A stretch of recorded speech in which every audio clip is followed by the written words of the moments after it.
शर्मिला को देखते ही श्याम वीर्य ने भौं सिकोड़ ली और अपना हमला रोक दिया। क्या चल रहा है? दूरी में गश्त करने वाले सैनिकों का एक समूह दौड़ पड़ा। उन्होंने स्पष्ट रूप से हंगामा देखा था। शहर के भगवान, गार्डों के नेता ने जल्दी से सलाम किया। ये कुछ भी नहीं है, अब आप जा सकते हैं। शर्मिला ने हाथ लहराया। हाँ, गार्डों का नेता अपने आदमियों के साथ चला गया। शिलान, उस बव्वा के फूलदार शब्दों से मूर्ख मत बनो, श्याम वीर्य ने कहा। शर्मिला का चेहरा ठंडा हो गया। शर्मिला का सुंदर चेहरा ठंडा हो गया क्योंकि उसने ठंडे स्वर में कहा, वाइस सिटी लॉर्ड श्याम, क्या आप अपनी सीमाओं को पार नहीं कर रहे हैं? रात हो चुकी है। वाइस सिटी भगवान श्याम अभी तक क्यों नहीं गए? श्याम वीर्यन ने अपनी आस्तीन फड़फड़ाई और चला गया। रुद्रसेन भी ज्यादा देर तक नहीं रहे। जाने से पहले उन्होंने शर्मिला से कुछ देर बातचीत की। लानत है, मैं ये पता लगाना चाहता था कि क्या वो लड़का रुद्रसेन ही था जिसने उस दिन ललित के साथ मेरी बातचीत को सुना था। शर्मिला ने वास्तव में से बर्बाद कर दिया। कुतिया, बस तुम रुको। जब शहर गिर जाएगा तो मैं तुम्हें अपना गुलाम बना लूंगा। मैं तुम्हें जबरदस्त सीख करूंगा। आइए देखते हैं कि क्या आप अभी भी उच्च और शक्तिशाली कार्य कर सकते हैं। श्याम वीर्यन की आंखें द्वेष से भर गईं। उत्तर पश्चिमी सीमांत किले की स्थिति अधिक से अधिक तनावपूर्ण होती जा रही थी। बीस्टमैन साम्राज्य की सेना इकट्ठी हो रही थी। हालांकि उन्होंने क्रिम्सन रोब बीस्ट टेमर को खो दिया था, जो एक शक्तिशाली जानवर सेना को खोने के बराबर था। बीस्टमैन साम्राज्य का पीछे हटने का कोई इरादा नहीं था। इसके विपरीत उन्होंने सुदृढ़ीकरण भेजना शुरू कर दिया। स्थिति ऐसी स्थिति में पहुंच गई थी कि देरी की कोई गुंजाइश नहीं थी। किसी भी क्षण युद्ध छिड़ सकता था। फॉलन मून सिटी की तरफ से हर कोई दहशत की स्थिति में था। एक बार युद्ध छिड़ने के बाद भारी हताहत होंगे। अफवाह यह है कि बीस्टमैन साम्राज्य ने 3 लाख की सेना इकट्ठी की है। स्पष्ट रूप से वे तैयारी होकर आए थे।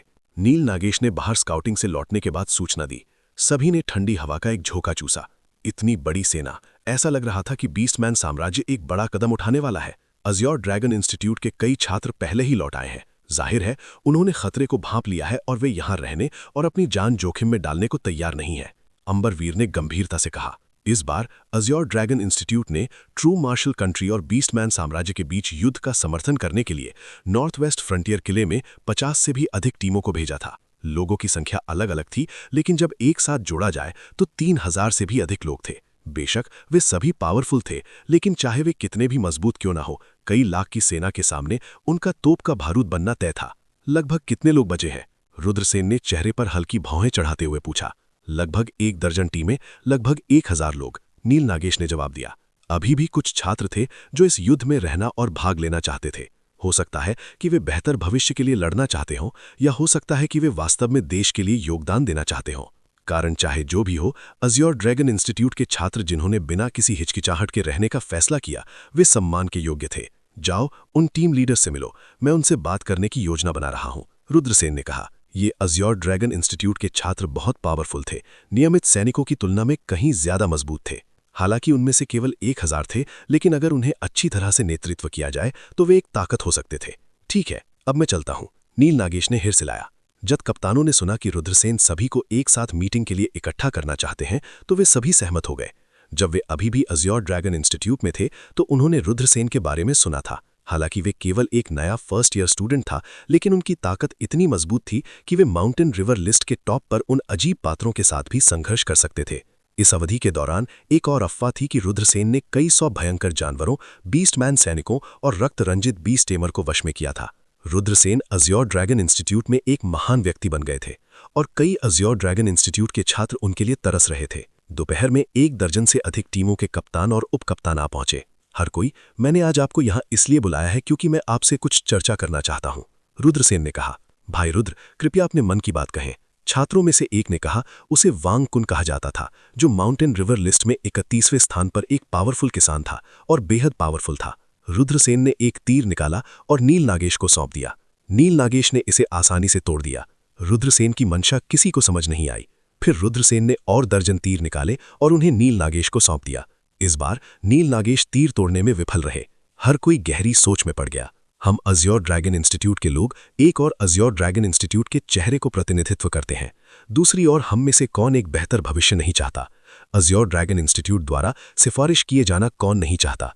भविष्य में एक प्राचीन शक्ति में शामिल होना कौन नहीं चाहता?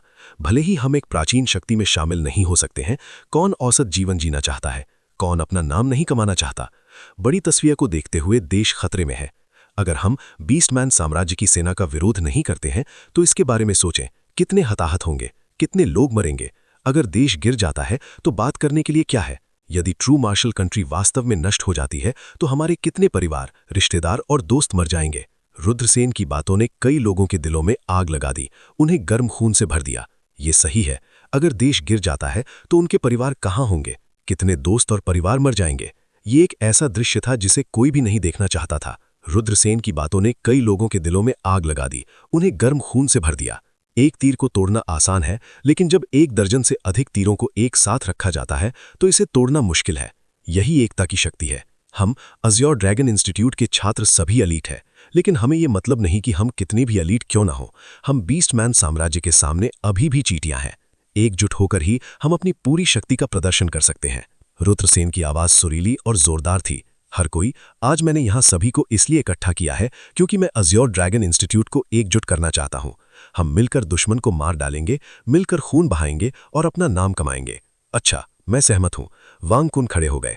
भाई रुद्र की बातों ने मुझे शर्मिंदा महसूस कराया। आज मैं वांग कुन भाई रुद्र का अनुसरण करने और उनकी तरफ से एकजुट होने को तैयार हूँ। मैं भी सहमत हूँ, मैं भी सहमत हूँ। रुद्रसेन ने कहा, रात अंधेरी थी, इसलिए मुझे स्पष्ट रूप से दिखाई नहीं दिया। हालांकि मुझे लगता है कि ये किसी हैसियत वाला व्यक्ति होना चाहिए, अन्यथा एक राक्षसी कृषक किसी के लिए फॉलन मून सिटी में आने का जोखिम नहीं उठाएगा। शर्मिला ने सिर हिलाया और कहा, कितना घृणित! किसी ने वास्तव में एक राक्षसी कृषक के साथ मिली भगत की। इन राक्षसी कृषकों ने वज्र देश पर हमला करने के लिए गुप्त रूप से बीस्टमैन साम्राज्य में हेरफेर किया। एक राक्षसी किसान के साथ सांठगांठ करना राजद्रोह का अपराध है। कोई फर्क नहीं पड़ता कि ये कौन है। जब तक मुझे पता चलता है कि ये कौन है, मैं निश्चित रूप से उन्हें मौत के घाट उतार दूंगा। रुद्रसेन ने कहा, आपको कुछ सैन्य रहस्यों से बेहद सावधान रहना होगा। पत्रों के साथ व्यवहार करते समय भी आपको बेहद सावधान रहना होगा। जासूस को किसी भी खामी का फायदा उठाने ना दें। मुझे लग रहा है कि जासूस जल्द ही खुद को प्रकट करेगा। मैं उस पर नजर रखने के लिए लोगों को भेजूंगी। अगर ये जासूस कोई हरकत करता है तो हम निश्चित रूप से नोटिस करेंगे। शर्मिला शहीद। रुद्रसेन ने सिर हिलाया। वो पहले ही वो सब कुछ कर चुका था जो वो कर सकता था। शर्मिला इतनी कम उम्र में फॉलन मून सिटी की सिटी लॉर्ड बनने में सफल रहीं। जाहिर है ये सिर्फ उसके पूर्वजों की वजह से नहीं था, वो भी बहुत मजबूत थीं। चूंकि शर्मिला ने पहले ही अपनी सतर्कता बढ़ा ली थी, इसलिए शर्मिला से कुछ भी छिपाना आसान नहीं होगा। अगर श्याम वीर्यन वास्तव में कोई हरकत करते, शर्मिला के घृणित व्यक्तित्व के साथ श्याम वीर्यन पर शर्मिला के पास कुछ होता। भले ही श्याम वीर्यन का पासवान परिवार के साथ बहुत गहरा रिश्ता हो, शर्मिला दयालु नहीं होती। चूंकि मैंने आपको पहले ही सब कुछ बता दिया है, इसलिए मैं अब आपको परेशान नहीं करूंगा। रुद्रसेन विदा लेंगे।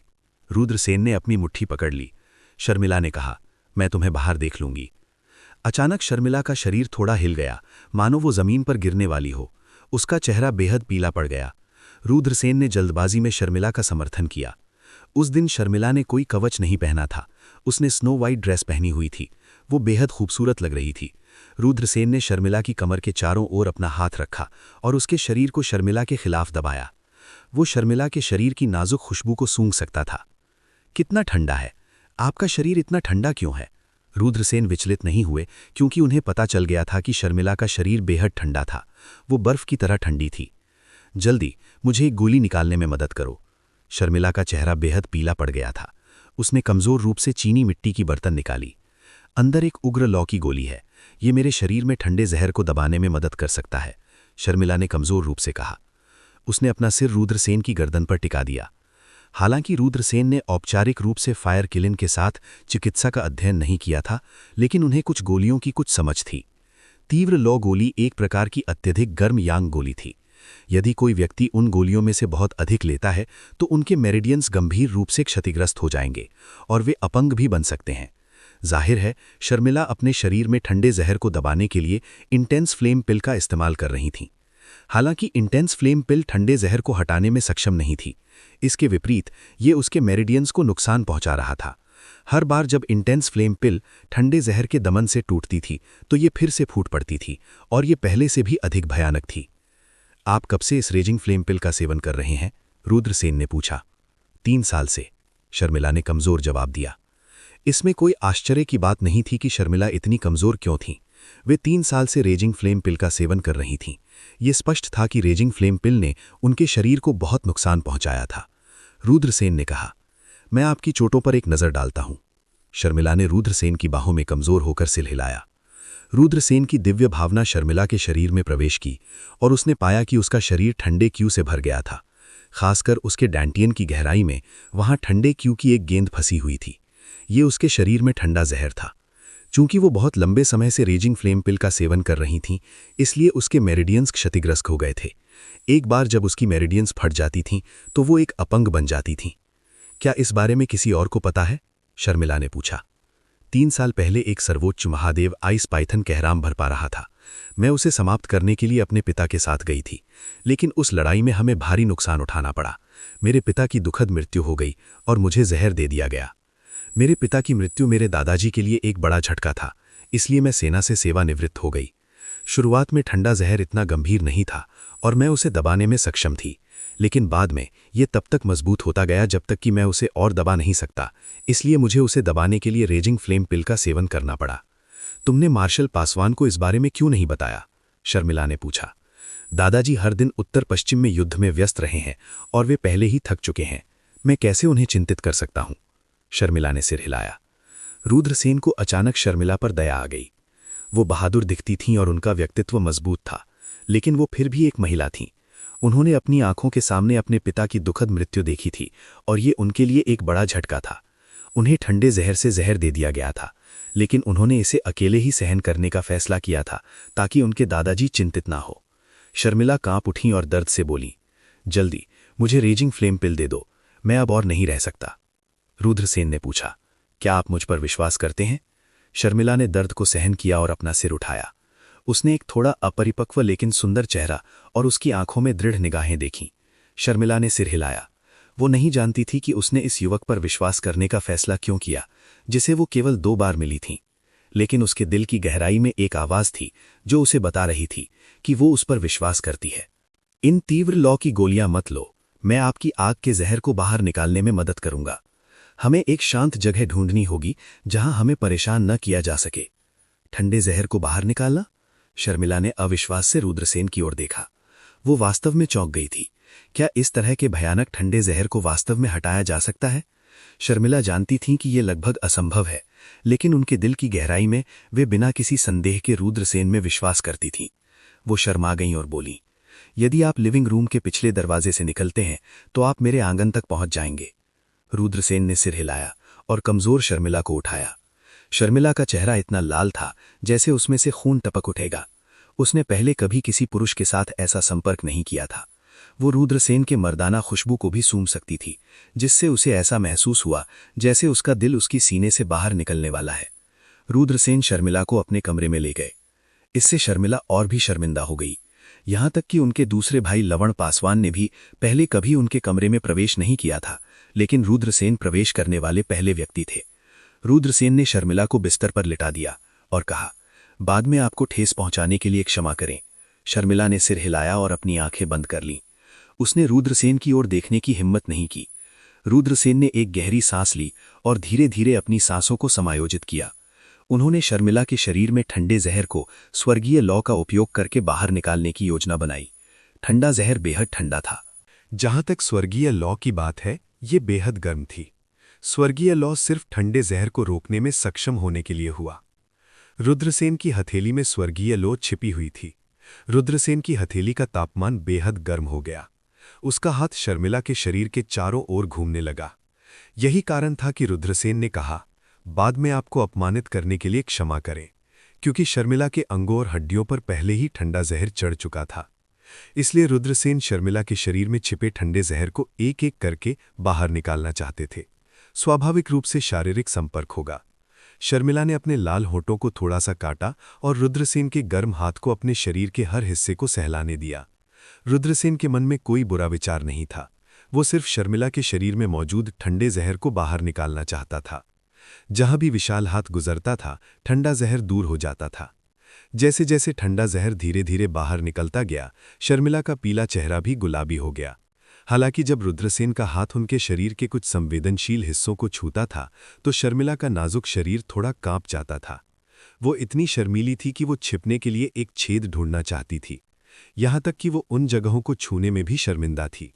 अब वो एक आदमी द्वारा छुआ जा रहा था। सर्वालोक महाद्वीप के लिए, जहां शुद्धता को अत्यधिक महत्व दिया जाता था, ये एक अकल्पनीय बात थी। हालांकि शर्मिला को नहीं पता था कि वो रुद्रसेन के साथ इस तरह का व्यवहार करना और यहाँ तक कि उसके शुद्ध शरीर को छूना क्यों नापसंद करती थी। 4 घंटे से अधिक समय बिताने के बाद शर्मिला के शरीर में ठंडा जहर धीरे धीरे रुद्रसेन द्वारा बाहर निकाल दिया गया। हालांकि उसके डांटियन की गहराई में ठंडा जहर अभी भी जिद्दी था। उसके डांटियन की गहराई में ठंडा जहर सबसे भयानक था। अगर इसे नहीं हटाया गया तो शर्मिला के शरीर में ठंडा जहर फूटता रहेगा। रुद्रसेन ने शर्मिला को पालथी मारकर बैठने दिया, जबकि वो उसके बगल में बैठ गए। रुद्रसेन का दाहिना हाथ शर्मिला के निचले पेट पर रखा गया था। वो कपड़ों की एक पतली परत के माध्यम से नरम जेड जैसी त्वचा को भी महसूस कर सकता था। रुद्रसेन के पास ये महसूस करने का समय नहीं था। उन्होंने एक गहरी सांस ली और रुद्रसेन के नियंत्रण में स्वर्गीय लौ शर्मिला के निचले पेट से उनके डैंटियन में प्रवेश कर गई। उग्र स्वर्गीय लौ ने तुरंत ठंडे जहर के स्रोत को ढक लिया। ठंडे जहर का राजा, ठंडे जहर का राजा। अचानक ठंडे जहर के स्रोत ने एक गंभीर गर्जना उत्सर्जित की। ठंडा जहर जोर से विरोध कर रहा था। ठंडा जहर स्रोत एक क्रूर जानवर में बदलना चाहता था और स्वर्गीय लौ को बुझाना चाहता था। रुद्रसेन हैरान रह गए। कोई आश्चर्य नहीं कि ठंडा जहर इतना शक्तिशाली है। ये पहले से ही एक ठंडे जहर की आत्मा बन चुकी है। बहुत अच्छा हुआ कि मुझे ये जल्दी पता चल गया। अगर मैं और देर करता तो ये खूबसूरत महिला मर जाती। आश्चर्य के एक छोटे से क्षण के बाद रुद्रसेन का चेहरा बर्फ ठंडा हो गया। ठंडा जहर वास्तव में शक्तिशाली था, लेकिन इसकी तुलना स्वर्गीय लौ से नहीं की जा सकती थी। स्वर्गीय लौ आकाश को जलाती है, सभी चीजों को परिष्कृत करें। नहीं, नहीं। फ्रॉस्ट पॉइजन किंग ने आतंक का रोना शुरू कर दिया, क्योंकि उसने पाया कि इसकी मूल शक्ति को तेजी से परिष्कृत किया जा रहा है। लेकिन चाहे उसने कितनी भी कोशिश कर ली, वो स्वर्गीय लौ का विरोध नहीं कर सका। मैं इसे स्वीकार नहीं कर सकता। निराशा में ठंडे जहर के राजा ने दहाड़ लगाई, लेकिन अंत में ये पूरी तरह से स्वर्गीय लौ से घिर गया। 8 घंटे बाद शर्मिला के शरीर से मिला ठंडा जहर पूरी तरह से निकल गया। शर्मिला पसीने से भीग गई थी। उसका शरीर कमजोर था और वो रुद्रसेन की बाहों में गिर गई। उनके खूबसूरत चेहरे को देखकर रुद्रसेन को अचानक थोड़ा बेचैनी महसूस हुई। शर्मिला के चेहरे को करीब से देखने पर ही उन्हें एहसास हुआ कि वो कितनी परफेक्ट थी, खासकर उस मौके पर क्योंकि शर्मिला का शरीर ठंडी क्यों में लथकत था। उसका शरीर रुद्रसेन के निर्दोष शरीर से चिपक गया था। रुद्रसेन उसके उत्कृष्ट शरीर को देख सकते थे। ये इतना परफेक्ट था कि ये उनके खून को उबाल सकता था। हालांकि रुद्रसेन समझते थे कि एक सज्जन व्यक्ति कठिनाइयों का लाभ नहीं उठाएगा। स्वाभाविक रूप से वो इस समय शर्मिला का लाभ नहीं उठाएंगे, भले ही उन्हें मौका मिले। सिस्टर शिलान, आपको कैसा महसूस हो रहा है? रुद्रसेन ने धीरे से पूछा। शर्मिला ने धीरे से आंखें खोलीं और मुश्किल से उठ बैठीं। मुझे बहुत अच्छा लग रहा है रुद्रसेन, आपका बहुत बहुत धन्यवाद। तभी शर्मिला को अचानक एहसास हुआ कि उनका शरीर भीग गया है। रुद्रसेन की आंखों के सामने उनका परफेक्ट फिगर उजागर हो गया था, खासकर उनके विशाल स्तन जो लगभग उनके कपड़ों से चिपक गए थे। ये बहुत लुभावना था। शर्मिला आश्चर्य से चिल्लाईं और जल्दी से अपने स्तनों को अपने हाथों से ढक लिया। हालांकि जब उन्होंने सोचा कि रुद्रसेन ने पहले उनके स्तनों को कैसे छुआ था, तो उनका चेहरा इतना लाल हो गया कि उससे खून बह सकता था। सिस्टर शिलान, आपको कुछ दिनों के बाद आराम करने के बाद ठीक हो जाना चाहिए। देर हो रही है, इसलिए मैं पहले वापस जाऊंगा, रुद्रसेन ने कहा। शर्मिला शर्मा गईं और बोली, आपको वापस जाकर आराम करना चाहिए। ठीक है, रुद्रसेन ने सिर हिलाया और बाहर चले गए। फिर शर्मिला को दरवाज़ा बंद करने में मदद की। रुद्रसेन के जाने के बाद शर्मिला बिस्तर पर लेट गईं और कंबल से अपना चेहरा ढक लिया। उसे लगा कि उसका चेहरा गर्म हो रहा है, खासकर जब उसने सोचा कि रुद्रसेन ने उसे कैसे छुआ था। न केवल वो गुस्से में नहीं थी, बल्कि वो थोड़ी खुश भी लग रही थी। इस समय शर्मिला अभी भी फॉलन मून सिटी की गरिमापूर्ण सिटी लॉर्ड कैसे थीं। वो पूरी तरह से एक छोटी लड़की की तरह अभिनय कर रही थीं। रात की पहरी की आवाज़ बाहर से आ रही थी। ये लगातार 4 बार सुनाई दी, इसलिए ये स्पष्ट रूप से चौथी रात की घड़ी थी। रुद्रसेन ने एक गहरी सांस ली। पहले से ही देर रात हो चुकी थी और आसपास कोई नहीं था। रुद्रसेन अपने आवास की ओर चल पड़े। जब वो एक पेड़ से घिरे रास्ते से गुजरा तो उसे अचानक ठंड लग गई। ये कौन है? बाहर आओ। उसने एक कोने से ठंड से देखा। भाई रुद्र की इंद्रियां वास्तव में शक्तिशाली हैं। कोई आश्चर्य नहीं कि आप खून से लबादे जानवर को वश में करने वाले को मारने में सक्षम थे। एक आवाज सुनाई दी। इसके बाद एक आदमी बाहर चला गया। ये कोई और नहीं बल्कि श्याम वीर्यन थे। रुद्रसेन को उम्मीद नहीं थी कि आधी रात को श्याम वीर्यन उन्हें रोक देंगे। वो क्या करने की कोशिश कर रहा था? क्या ये व्यक्ति उस पर संदेह कर रहा था? तुम मुझे चुप कराना चाहते हो? हालांकि ये सिटी लॉर्ड मैनर था। जब तक वो चिल्लाता वो गार्डों का ध्यान आकर्षित करने में सक्षम होता। सबसे अधिक संभावना है कि श्याम वीर्यन उतावलेपन से कार्य करने की हिम्मत नहीं करेगा। इस बिंदु तक सोचते हुए रुद्रसेन के होंठ एक फीकी मुस्कान में बदल गए जब उन्होंने कहा कि तो ये वाइस सिटी लॉर्ड वू हैं, सोने के बजाय आप यहां दृश्यों का आनंद लेने आए थे। रुद्रसेन के चिढ़ाने वाले शब्दों को सुनकर श्याम वीर्यन के मुंह का कोना जोर जोर से फरक गया। उसकी अभिव्यक्ति उदास हो गई। जैसा कि रुद्रसेन ने सोचा, श्याम वीर्यन को रुद्रसेन पर संदेह था। हालांकि श्याम वीर्यन ने सिटी लॉर्ड मैनर में खुले तौर पर कदम रखने की हिम्मत नहीं की। बेशक भले ही उन्हें रुद्रसेन पर संदेह था, श्याम वीर्यन को यकीन नहीं हो सकता था कि जिस व्यक्ति ने उन्हें ललित से बात करते हुए देखा था वो रुद्रसेन था। इस प्रकार श्याम वीर्यन रुद्रसेन की परीक्षा लेना चाहते थे। अभिव्यक्ति: बेशक मैं यहां दृश्यों का आनंद लेने के लिए नहीं हूं, मुझे भाई रुद्र से कुछ शब्द कहने हैं, श्याम वीर्यन ने कहा। ओ, ये क्या है? रुद्रसेन ने आश्चर्य से पूछा।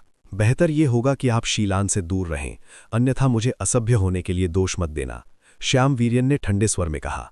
वो एक क्षण पहले ही मिलनसार था, लेकिन अब उसकी अभिव्यक्ति बर्फीली हो गई थी। उनका रवैया किताब पलटने की तुलना में तेजी से बदल गया। आप ऐसा क्यों कहते हैं? रुद्रसेन ने अपनी आंखें सिकोड़ी और श्याम वीर्यन की ओर देखा। स्वाभाविक रूप से उसे विश्वास नहीं हुआ कि श्याम वीर्यन उसकी इस वजह से तलाश में आया था। ये आदमी मानवी पथ के साथ गांठ बांट कर रहा था और पूरे वज्रदेश को नष्ट करना चाहता था। वो जियांग शीलान की परवाह क्यों करता? कितना हास्यास्पद! ये आदमी स्पष्ट रूप से शीलान को उसका परीक्षण करने के बहाने के रूप में इस्तेमाल कर रहा था। श्याम वीर्यन ने कहा, वो परिवार और पासवान परिवार पीढ़ियों से दोस्त हैं। शीलान और मैं बचपन के प्रेमी थे और साथ बड़े हुए हैं। ओल्ड मार्शल पासवान का इरादा शीलान को मुझसे शादी करने का है। क्या आप शीलान से 4 से 5 घंटे तक बात कर सकते हैं? ये सबसे अच्छा है यदि आप शीलान के संपर्क में अक्सर नहीं आते। यदि आप मुझे क्रोधित करते हैं तो आपका अंत अच्छा नहीं होगा। रुद्रसेन ने उदासीनता से कहा, तो आप इसी बारे में बात कर रहे हैं? मुझे ये काफ़ी मज़ेदार लगता है। ऐसा लगता है कि आपका सिस्टर शीलान से कोई लेना देना नहीं है, फिर भी आप यहाँ मुझ पर हमला करने के लिए आए हैं। क्या आप अपने दिमाग से ऊब गए हैं? क्या मैं इसे उकसावे के रूप में ले सकता हूं? श्याम वीर्यन ने रुद्रसेन की ओर ठंडे भाव से देखा। मैं सिर्फ एक तथ्य बता रहा हूं। जहां तक सिस्टर शीलान की बात है, मुझे यकीन है कि उन्हें आप में जरा भी इंटरेस्ट नहीं है। आपको उन्हें छोड़ देना चाहिए। रुद्रसेन ने अपने होंठ कर्ल किए। बकवास! क्या तुम्हें सच में लगता है कि तुम कुछ बड़े शॉट हो? तुमने मुझसे ऐसे लहजे में बात करने की हिम्मत कैसे की? अगर मैं आज तुम्हें सबक नहीं सिखाऊंगा तो क्या तुम्हें सच में लगता है कि तुम मेरे सामने इतनी ढीठता से काम कर सकते हो? श्याम वीर्यन ने उपहास किया और एक कदम आगे बढ़ते हुए रुद्रसेन पर मुक्का फेंका। भम! एक भयानक आभा फूट पड़ी। रुद्रसेन चौंक गए। श्याम वीर्यन बहुत शक्तिशाली थे। वो शायद काले वस्त्र वाले जहर गुरु से भी अधिक शक्तिशाली थे। श्याम वीर्यन, तुम क्या कर रहे हो? इसी समय एक ठंडी चीख सुनाई दी। शर्मिला, जिन्होंने अभी अभी अपने कपड़े बदले थे, बाहर हंगामा सुनकर बाहर आ गईं। उन्होंने श्याम वीर्यन को रुद्रसेन का मार्ग अवरुद्ध करते देखा और रुद्रसेन पर हमला करने वाली थीं। उनका सुंदर चेहरा भद्दा हो गया। हालांकि वीर कबीला और पासवान कबीला पुराने दोस्त थे, शर्मिला के मन में श्याम वीर्यन की अच्छी छवि नहीं थी। उसे हमेशा लगता था कि श्याम वीर्यन बहुत उदास व्यक्ति है। वो हमेशा अपनी भावनाओं को अपने दिल में छिपाता था। शीलान! शर्मिला को देखते ही श्याम वीर्यन ने भौहें सिकोड़ ली और अपना हमला रोक दिया। क्या चल रहा है? दूरी में गश्त करने वाले सैनिकों का एक समूह दौड़ पड़ा। उन्होंने स्पष्ट रूप से हंगामा देखा था। शहर के भगवान! गार्डों के नेता ने जल्दी से सलाम किया। ये कुछ नहीं है, अब आप जा सकते हैं। शर्मिला ने हाथ लहराया। हां, गार्डों का नेता अपने आदमियों के साथ चला गया। शिलान, उस बर्बर के फूलदार शब्दों से मूर्ख मत बनो, श्याम वीर्यन ने कहा। शर्मिला का चेहरा ठंडा हो गया। शर्मिला का सुंदर चेहरा ठंडा हो गया क्योंकि उसने ठंडे स्वर में कहा, वाइस सिटी लॉर्ड श्याम, क्या आप अपनी सीमाओं को पार नहीं कर रहे हैं? रात हो चुकी है। वाइस सिटी भगवान श्याम अभी तक क्यों नहीं गए? श्याम वीर्यन ने अपनी आस्तीन फड़फड़ाई और चला गया। रुद्रसेन भी ज्यादा देर तक नहीं रहे। जाने से पहले उन्होंने शर्मिला से कुछ देर बातचीत की। लानत है, मैं ये पता लगाना चाहता था कि क्या वो लड़का रुद्रसेन ही था जिसने उस दिन ललित के साथ मेरी बातचीत को सुना था। शर्मिला ने वास्तव में इसे बर्बाद कर दिया। कुतिया, बस तुम रुको। जब शहर गिर जाएगा तो मैं तुम्हें अपना गुलाम बना लूंगा। मैं तुम्हें जोर से सीखूंगा। आइए देखते हैं कि क्या आप अभी भी उच्च और शक्तिशाली कार्य कर सकते हैं। शामवीरन की आंखें द्वेष से भर गईं। उत्तर पश्चिमी सीमांत किले की स्थिति अधिक से अधिक तनावपूर्ण होती जा रही थी।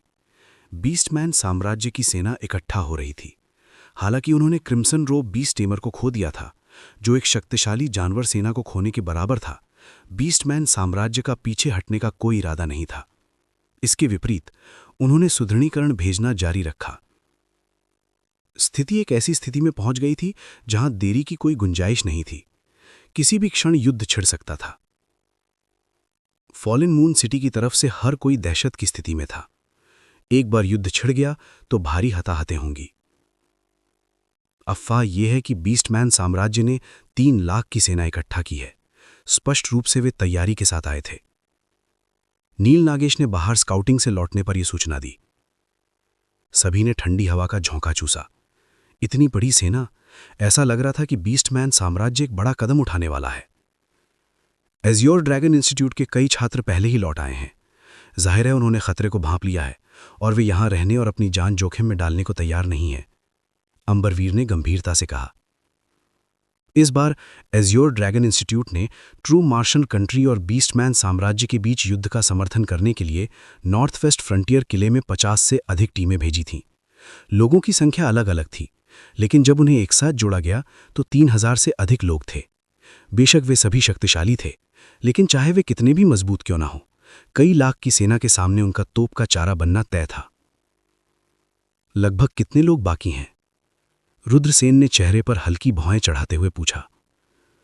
लगभग 1 दर्जन टीमें, लगभग 1000 लोग, नील नागेश ने जवाब दिया। अभी भी कुछ छात्र थे जो इस युद्ध में रहना और भाग लेना चाहते थे। हो सकता है वे बेहतर भविष्य के लिए लड़ना चाहते हों, या हो सकता है वे वास्तव में देश के लिए योगदान देना चाहते हों। कारण जो भी हो, एज़्योर ड्रैगन इंस्टीट्यूट के छात्र, जिन्होंने बिना किसी हिचकिचाहट के रहने का फैसला किया, वे सम्मान के योग्य थे। जाओ, उन टीम लीडरों से मिलो, मैं उनसे बात करने की योजना बना रहा हूं, रुद्रसेन ने कहा। ये एज़्योर ड्रैगन इंस्टीट्यूट के छात्र बहुत शक्तिशाली थे, नियमित सैनिकों की तुलना में कहीं ज्यादा। हालांकि उनमें से केवल 1000 थे। अगर उन्हें अच्छी तरह से नेतृत्व दिया जाए तो वे एक ताकत हो सकते थे।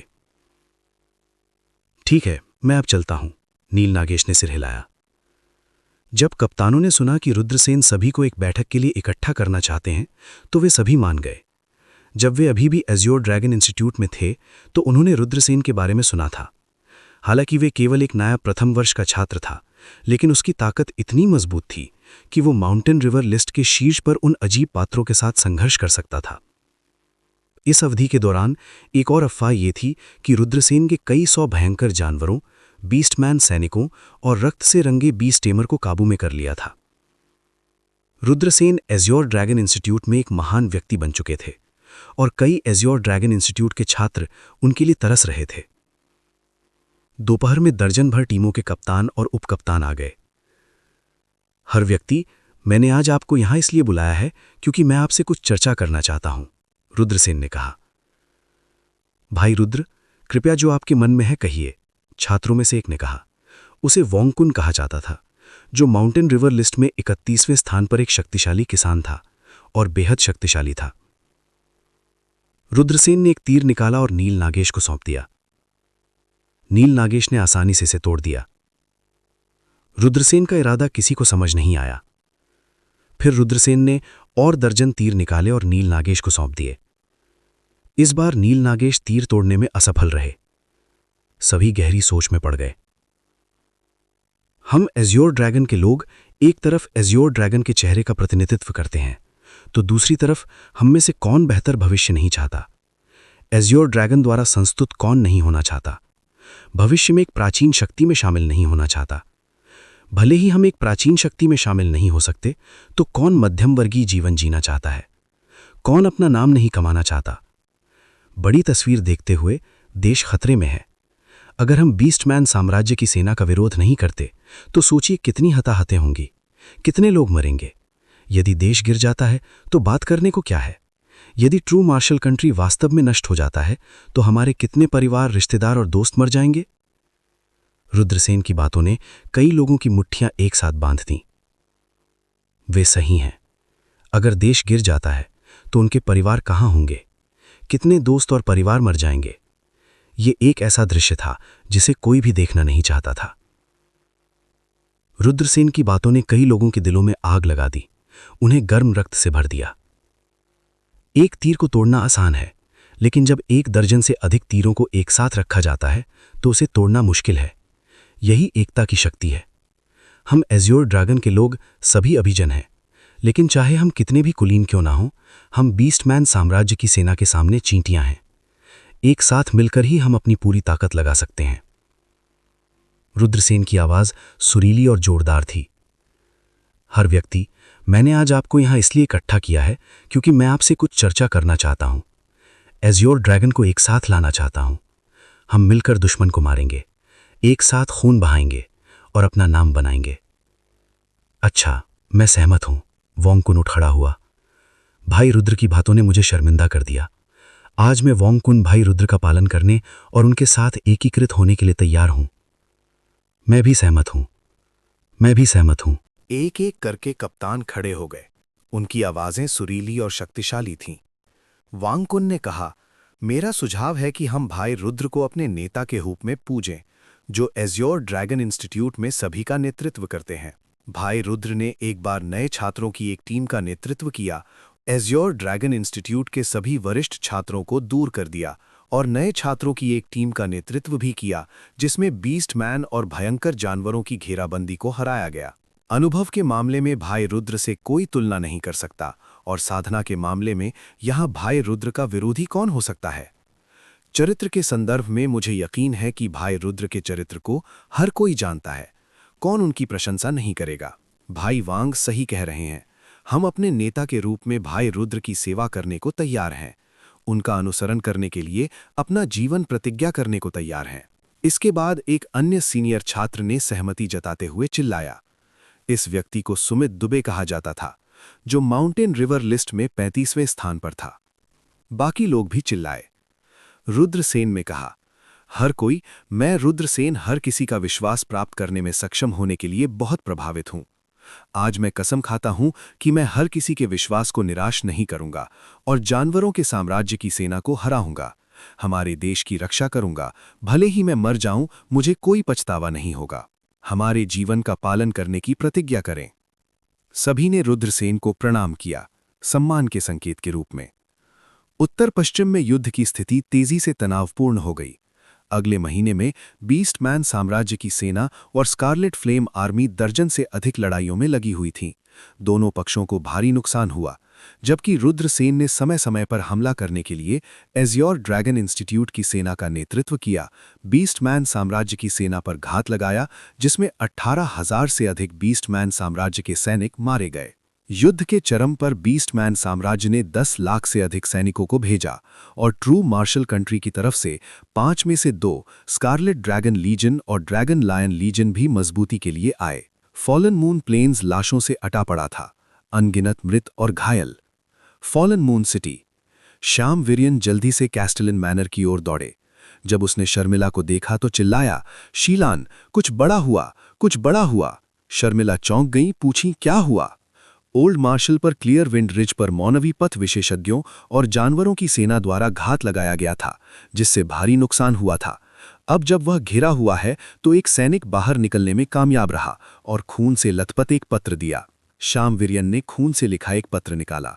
ग्रैंड मार्शल को क्लियर विंड रिज पर जल्द से जल्द आने का आदेश दे रहा हूं। पत्र पर ग्रैंड मार्शल की मुहर लगी थी। पत्र देखकर शर्मिला को ऐसा लगा जैसे वह बिजली की चपेट में आ गई हो। उनका पासवान परिवार वफादारी से भरा हुआ था। उनके पिता की पीढ़ी के 7 भाई थे जो युद्ध में मारे गए थे, और अब केवल उनके दादा बचे थे। शर्मिला सोच भी नहीं सकती थी कि अगर उनके दादा युद्ध में मर गए होते तो इसका मतलब उनके लिए क्या होता। श्याम वीरियन ने कहा, शीलान, बीस्टमैन साम्राज्य की सेना ने फॉलन मून प्लेन्स में सभी किलों को सील कर दिया है। वह सैनिक बुरी तरह से घायल हो गया था और पत्र नहीं दे सका, इसलिए उसने इसे फॉलन मून सिटी में पहुंचा दिया, फिर उसकी मृत्यु हो गई। हमें जाकर ओल्ड मार्शल को बचाना चाहिए, श्याम वीरियन ने दुखी और चिंतित स्वर में कहा। उपाध्यक्ष नगर प्रमुख धार्निश को मुझसे मिलने के लिए बुलाएं, वह अभी के लिए फॉलन मून सिटी के मामलों की देखभाल करेगा। आप मेरे साथ आएंगे और ओल्ड मार्शल को बचाने के लिए वहां गैरिसन का नेतृत्व करेंगी। शर्मिला ने कहा। हाँ, मैं अभी जाकर धार्निश को फाइंड करता हूं, श्याम वीर्यन ने कहा और वह जल्दी से कमरे से बाहर निकल गया। कमरे से बाहर निकलने के बाद श्याम वीर्यन के चेहरे पर दुखद भाव पूरी तरह से गायब हो गए। इसे एक भयानक मुस्कान से बदल दिया गया जिसने लोगों को कपा दिया। फॉलन मून सिटी में 80,000 सैनिक तैनात थे। वे फॉलन मून सिटी की रक्षा की रीढ़ थे। ओल्ड मार्शल पासवान को बचाने के लिए शर्मिला ने 30,000 कुलीन सैनिकों को जुटाया और तेजी से श्याम वीर्यन के साथ कूल ब्रीज रिज की ओर बढ़ गईं। बेशक ओल्ड मार्शल पासवान को बचाने के लिए सेना भेजने का एक कारण रिश्तेदारी भी थी। भले ही ओल्ड मार्शल पासवान शर्मिला के दादा न होते, फिर भी शर्मिला खबर मिलने के बाद उन्हें बचाने के लिए जाती। Old marshal Paswan north west army के कमांडर थे। उन्हें कुछ नहीं हो सकता था। यदि ओल्ड मार्शल पासवान युद्ध में मर जाते तो नॉर्थ वेस्ट आर्मी निश्चित रूप से हार जाती। कूल ब्रीज रिज की सड़क ऊबड़ खाबड़ थी और पहाड़ी रास्ते का एक हिस्सा था जिसे पार करना बेहद मुश्किल था। यह 2 पर्वत श्रृंखलाओं के बीच में स्थित था और एक गहरी घाटी थी। अगर वे गुजरना चाहते थे तो उन्हें घाटी से गुजरना होगा। घाटी से गुजरने के बाद वे एक दिन में कूल ब्रीज रिज पर पहुंच जाएंगे। सेना रास्ते में आराम करने के लिए नहीं रुकी। जब वे घाटी में पहुंचे तो शाही सेना तेजी से घाटी के माध्यम से पार हो गई। घाटी के दोनों ओर विशाल पर्वत श्रृंखलाएं थीं।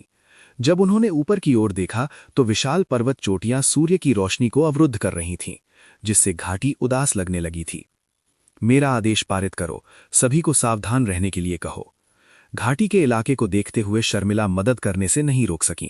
इसके बाद उन्होंने आदेश पारित किया।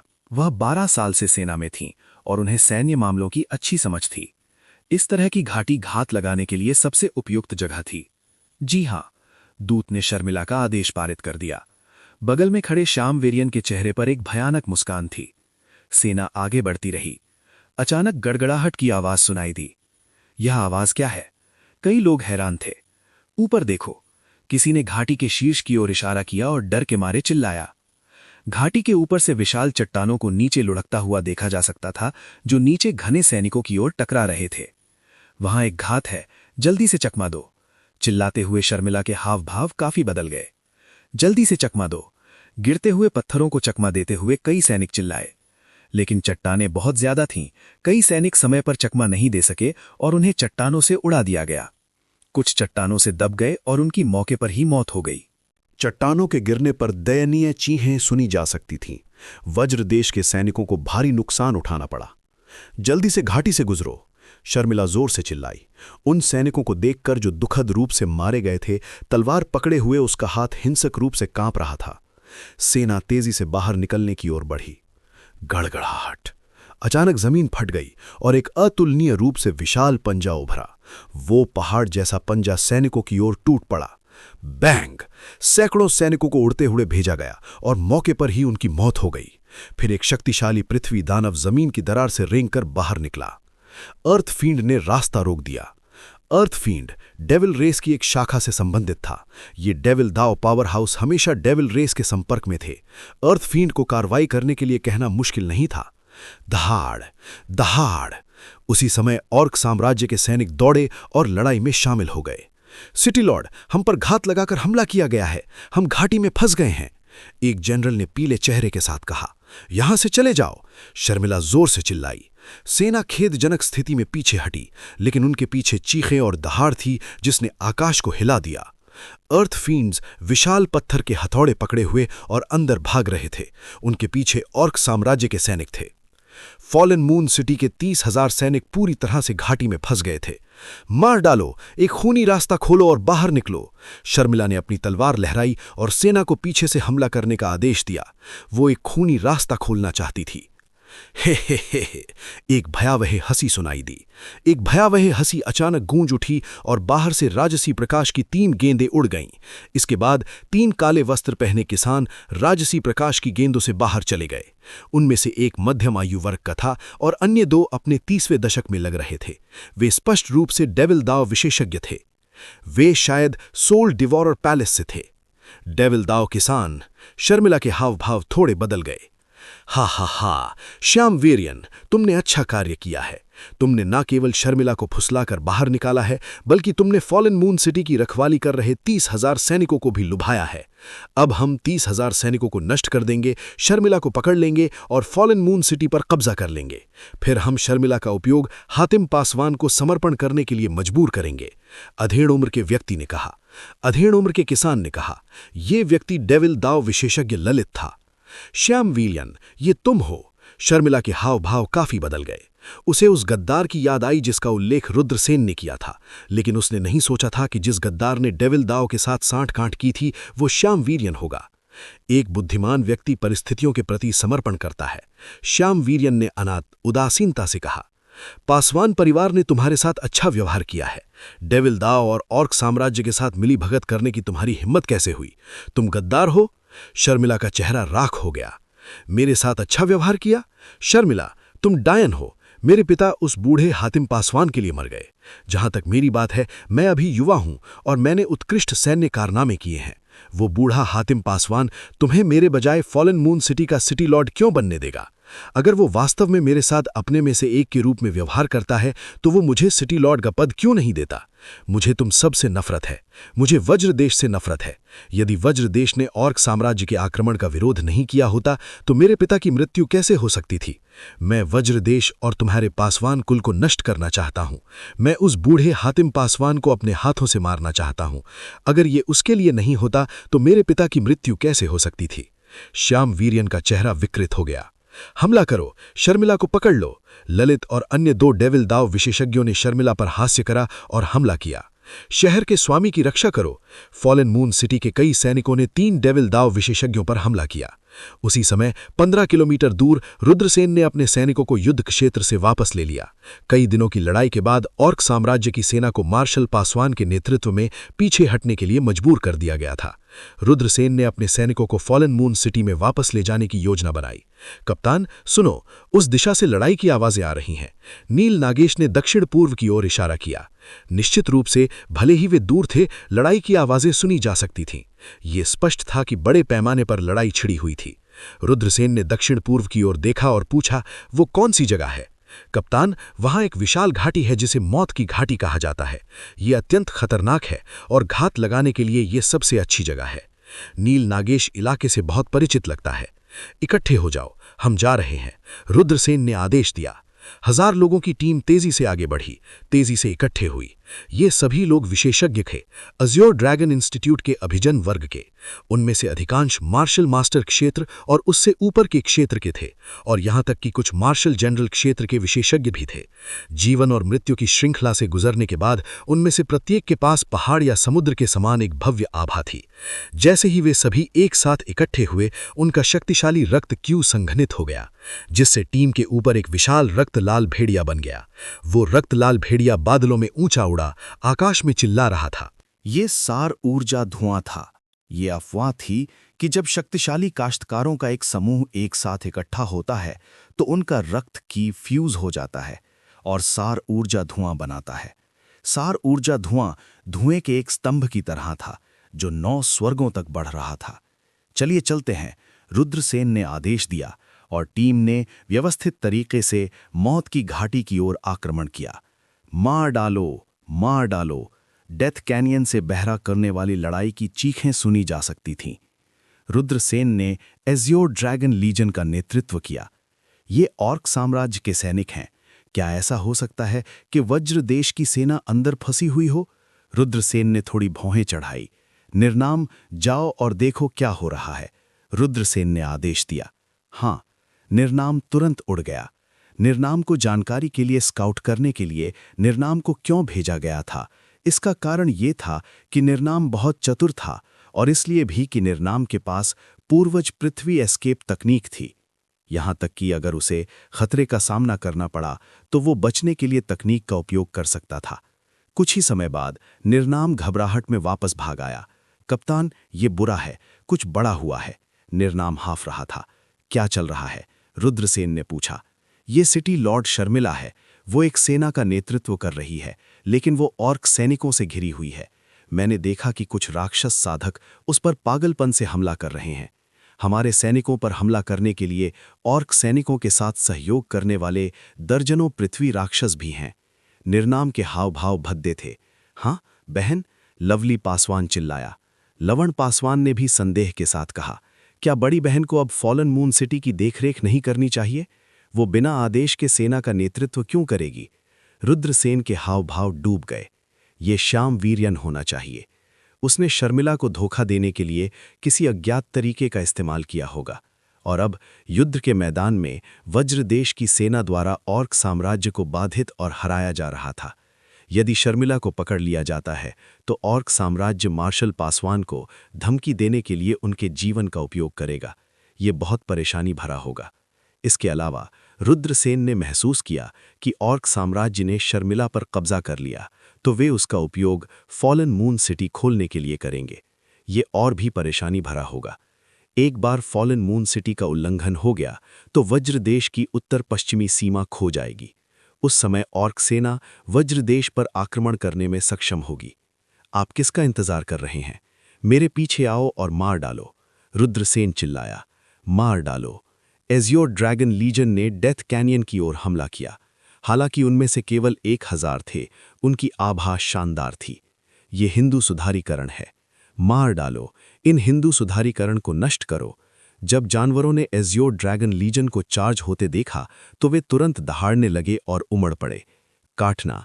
एज़्योर ड्रैगन लीजन के 1000 से अधिक विशेषज्ञों ने अपने हथियार लहराते हुए एक साथ हमला किया। सभी के हमले यूनाइट हो गए और आगे बढ़ गए।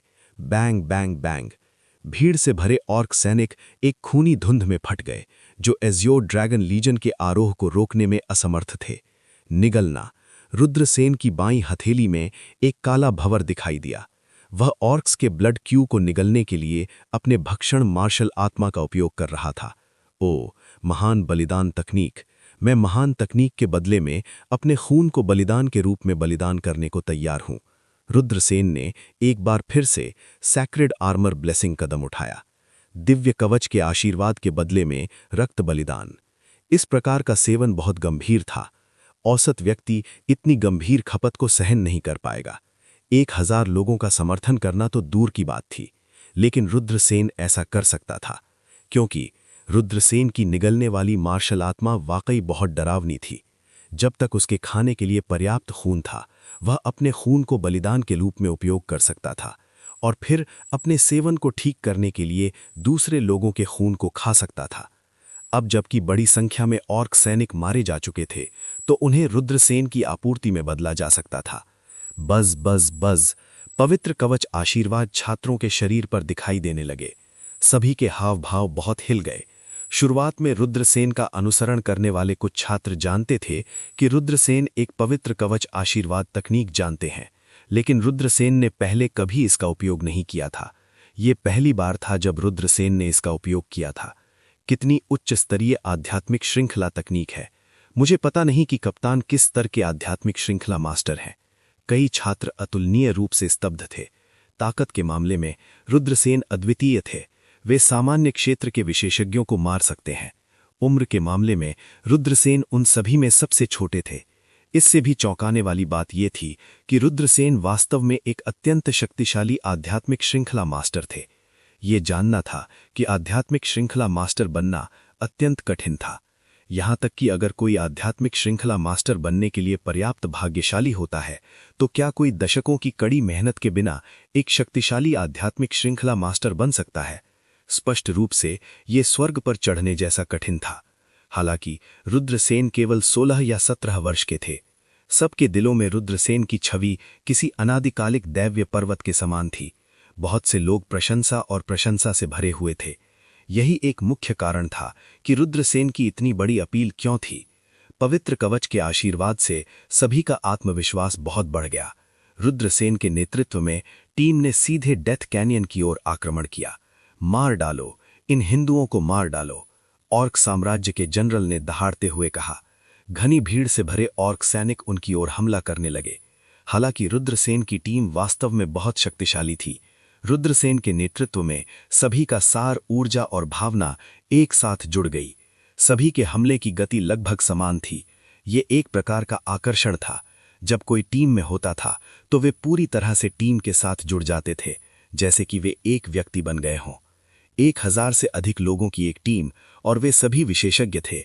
कुछ सामान्य क्षेत्र के विशेषज्ञ भी थे, लेकिन उनकी सारी ताकत एक साथ जुड़ गई। यह लगभग ऐसा था जैसे किसी एक व्यक्ति ने हमला किया हो। यह बहुत भयानक था। 1000 लोगों के हमलों की एक धारा में बदल गए। मुझे बहुत अच्छा लगता है।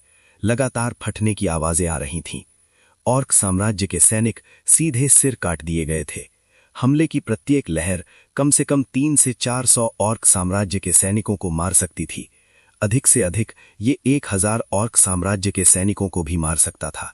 इस तरह की घातकता बहुत भयानक थी। सार क्यू धुआं, ये वास्तव में सार क्यू धुआं है। हमारी 1 लाख की सेना ने एसेंस क्यू धुआं को संघटित नहीं किया, लेकिन 1000 लोगों की एक टीम ने वास्तव में एसेंस क्यू धुआं को संघटित किया। एक ऑर्क साम्राज्य के जनरल ने ऑर्क ड्रैगन आर्मी के ऊपर एसेंस क्यू धुआं को देखकर अविश्वास से कहा। बादलों में खड़ा ब्लड वुल्फ कभी कभी गहरी दहाड़ निकालता था। तीर, तीर छोड़ो, ऑर्क साम्राज्य के जनरल ने दहाड़ते हुए कहा। हुश हुश हुश, कई तीर रुद्रसेन और उनकी ओर दागे गए। मार डालो, रुद्रसेन चिल्लाए। सभी ने एक साथ हमला किया, आकाश और पृथ्वी को साफ कर दिया। बैंग बैंग बैंग, असंख्य तीर बह गए। यहां तक कि यदि कुछ तीर दागे भी गए थे तो उन्हें पवित्र कवच द्वारा रोक दिया गया था। वे रुद्रसेन और अन्य लोगों को बिल्कुल भी नुकसान नहीं पहुंचा सकते थे। अद्भुत, कप्तान का दिव्य युद्ध कवच बहुत अधिक शक्तिशाली है। सभी छात्र स्तब्ध और बहुत खुश थे। वे बिना किसी संदेह के हमला कर सकते थे और उन्हें तीरों से गोली लगने की चिंता करने की जरूरत नहीं थी। मार डालो, रुद्रसेन दहाड़ने लगे। उन्होंने एक खूनी रास्ता बनाते हुए एज़्योर ड्रैगन आर्मी को ऑर्क साम्राज्य की सेना में गहराई तक ले जाया। जनरल, पीछे हटो। ऑर्क साम्राज्य के सैकड़ों सैनिकों ने ऑर्क साम्राज्य के जनरलों की रक्षा की। क्या आप देखते हैं, वे ऑर्क साम्राज्य के जनरल हैं। उन्हें मार डालो और ऑर्क साम्राज्य की सेना अराजकता में पड़ जाएगी। रुद्रसेन ने अपनी ब्लैक ड्रैगन तलवार को ऑर्क साम्राज्य के जनरलों पर तान दिया। बूम! 1000 लोगों की सेना ने फिर से हमला किया, अपने रास्ते में आने वाली हर चीज को दूर कर दिया, क्योंकि वे ऑर्क साम्राज्य के जनरलों की ओर दौड़े। जनरलों की रक्षा करें। अनगिनत ऑर्क साम्राज्य के सैनिक दौड़ पड़े। हुश हुश, लेकिन रुद्रसेन की कमान में उन्होंने अपने रास्ते में आने वाली हर चीज को मार डाला। अनगिनत ऑर्क साम्राज्य के सैनिक मारे गए। ऑर्क साम्राज्य के जनरलों को मार डालो, रुद्रसेन चिल्लाया। 1000 लोगों की सेना ने एक साथ हमला किया। उनके सभी हमले ऑर्क साम्राज्य के जनरलों की ओर बढ़ गए। नहीं, ऑर्क साम्राज्य के सेनापति आतंक में चिल्लाए। सनसनाहट! अगले ही पल उनके शरीर में विस्फोट हो गया, जो खूनी धुंध में बदल गया। ऑर्क साम्राज्य के सेनापति, जिन्होंने 1 लाख की ऑर्क साम्राज्य की सेना का नेतृत्व किया था, वे सभी रुद्रसेन की 1000 की सेना द्वारा मारे गए थे। ग्रैंड जनरल मर चुका है। अनगिनत ऑर्क सैनिकों ने बेतहाशा दहाड़ते हुए 1000 लोगों की सेना पर हमला किया। जाहिर है, रुद्रसेन ने ऑर्क साम्राज्य के कुछ जनरलों को मारने के लिए 1000 लोगों की सेना का नेतृत्व किया था। इसने इन ऑर्क सैनिकों को उन्माद में ढकेल दिया था। विकल्प सूचक रुद्रसेन ने दहाड़ते हुए ऑर्क सेना से लड़ने के लिए 1000 लोगों की सेना का नेतृत्व किया। 1000 लोगों की सेना आगे बढ़ी और एक स्वर में हमला किया। उनके हमलों की घातकता भयानक थी। दूसरी ओर, हालांकि बहुत सारे बीस्टमैन सैनिक थे, उनके पास बात करने के लिए कोई संगठन नहीं था। यहां तक कि जब बीस्टमैन जनरल अभी भी जीवित थे, तब भी वे मानव संरचनाओं को नहीं समझते थे। सभी बीस्टमैन बस आगे बढ़ गए। ये बीस्टमैन द्वारा इस्तेमाल की जाने वाली एक सामान्य रणनीति थी, लेकिन जाहिर है, रुद्रसेन और अन्य के खिलाफ इस तरह की लड़ाई बहुत प्रभावी नहीं थी। रुद्रसेन के नेतृत्व में 1000 लोगों की सेना आसानी से जानवरों को कुचल सकती थी। वे जानवरों की सेना के बीच बिना किसी बाधा के आगे बढ़ रहे थे। शुरुआती उन्मादी हमले के बाद ऑर्क सेना को एहसास हुआ कि वे न केवल रुद्रसेन और अन्य लोगों को मारने में विफल रहे, बल्कि उन्हें भारी नुकसान भी हुआ। इसके अलावा कुछ जनरल मारे गए। उनका मनोबल कम था और वे रुद्रसेन की 1000 सैनिकों की सेना के लिए कोई मुकाबला नहीं कर रहे थे। रुद्रसेन ने 1000 लोगों की सेना का नेतृत्व किया और विशाल ऑर्क सेना में एक अंतर को तोड़ दिया। अंत में वे डेथ कैनियन में प्रवेश किया। दहाड़! दहाड़ ने आकाश को हिला दिया और एक पृथ्वी दानव रुद्रसेन और उनके अन्य साथियों की ओर दौड़ा। पृथ्वी दानव ने अपने हाथ में एक विशाल पत्थर का हथौड़ा पकड़ा हुआ था। हर कदम के साथ जमीन हिंसक रूप से कांपने लगी। इससे पहले जब रुद्रसेन और खून से लथपथ जानवर को वश में करने वाले मौत से लड़ रहे थे, तो उन्होंने एक पृथ्वी दानव से लड़ाई की थी। वे जानता था कि इस तरह का पृथ्वी दानव कितना शक्तिशाली था। पृथ्वी दानव ने दहाड़ते हुए अपना पत्थर का हथौड़ा उठाया, जिससे वे 1000 लोगों की सेना की ओर टूट पड़ा। इसका माउंटेन जैसा शरीर छात्रों के लिए एक बड़ा दृश्य प्रभाव था। उनमें से कई डर से पीले पड़ गए। आप किस बात से भयभीत हैं? ये पृथ्वी दानव अजेय नहीं है। अगर हम एक साथ काम करते हैं तो हम निश्चित रूप से इसे मार सकते हैं। रुद्रसेन ने दहाड़ते हुए ब्लैक ड्रैगन तलवार उठाई। स्लैश बज। रुद्रसेन ने सबसे पहले हमला किया था। 10 मीटर लंबी तलवार की आभा सक्रिय हो गई और पृथ्वी दानव की ओर विस्फोट हो गई। स्लैश। सभी जोर जोर से दहाड़ने लगे। 1000 लोगों की सेना ने हमला किया। हर किसी के हमले एकीकृत हो गए और पहाड़ों और नदियों को चकनाचूर करते हुए पूरे देश में बह गए। पृथ्वी दानव ने अपने पत्थर के हथौड़े से तोड़ दिया और उसका हमला 1000 लोगों की सेना के हमलों की धार से टकराया। पृथ्वी दानव के हाथ में पत्थर का हथौड़ा तुरंत बिखर गया और पृथ्वी दानव को पीछे हटना पड़ा। कौन जानता था कि उसने कितने ऑर्क सैनिकों को रौंद कर मार डाला। मार डालो, रुद्रसेन गुस्से से चिल्लाया।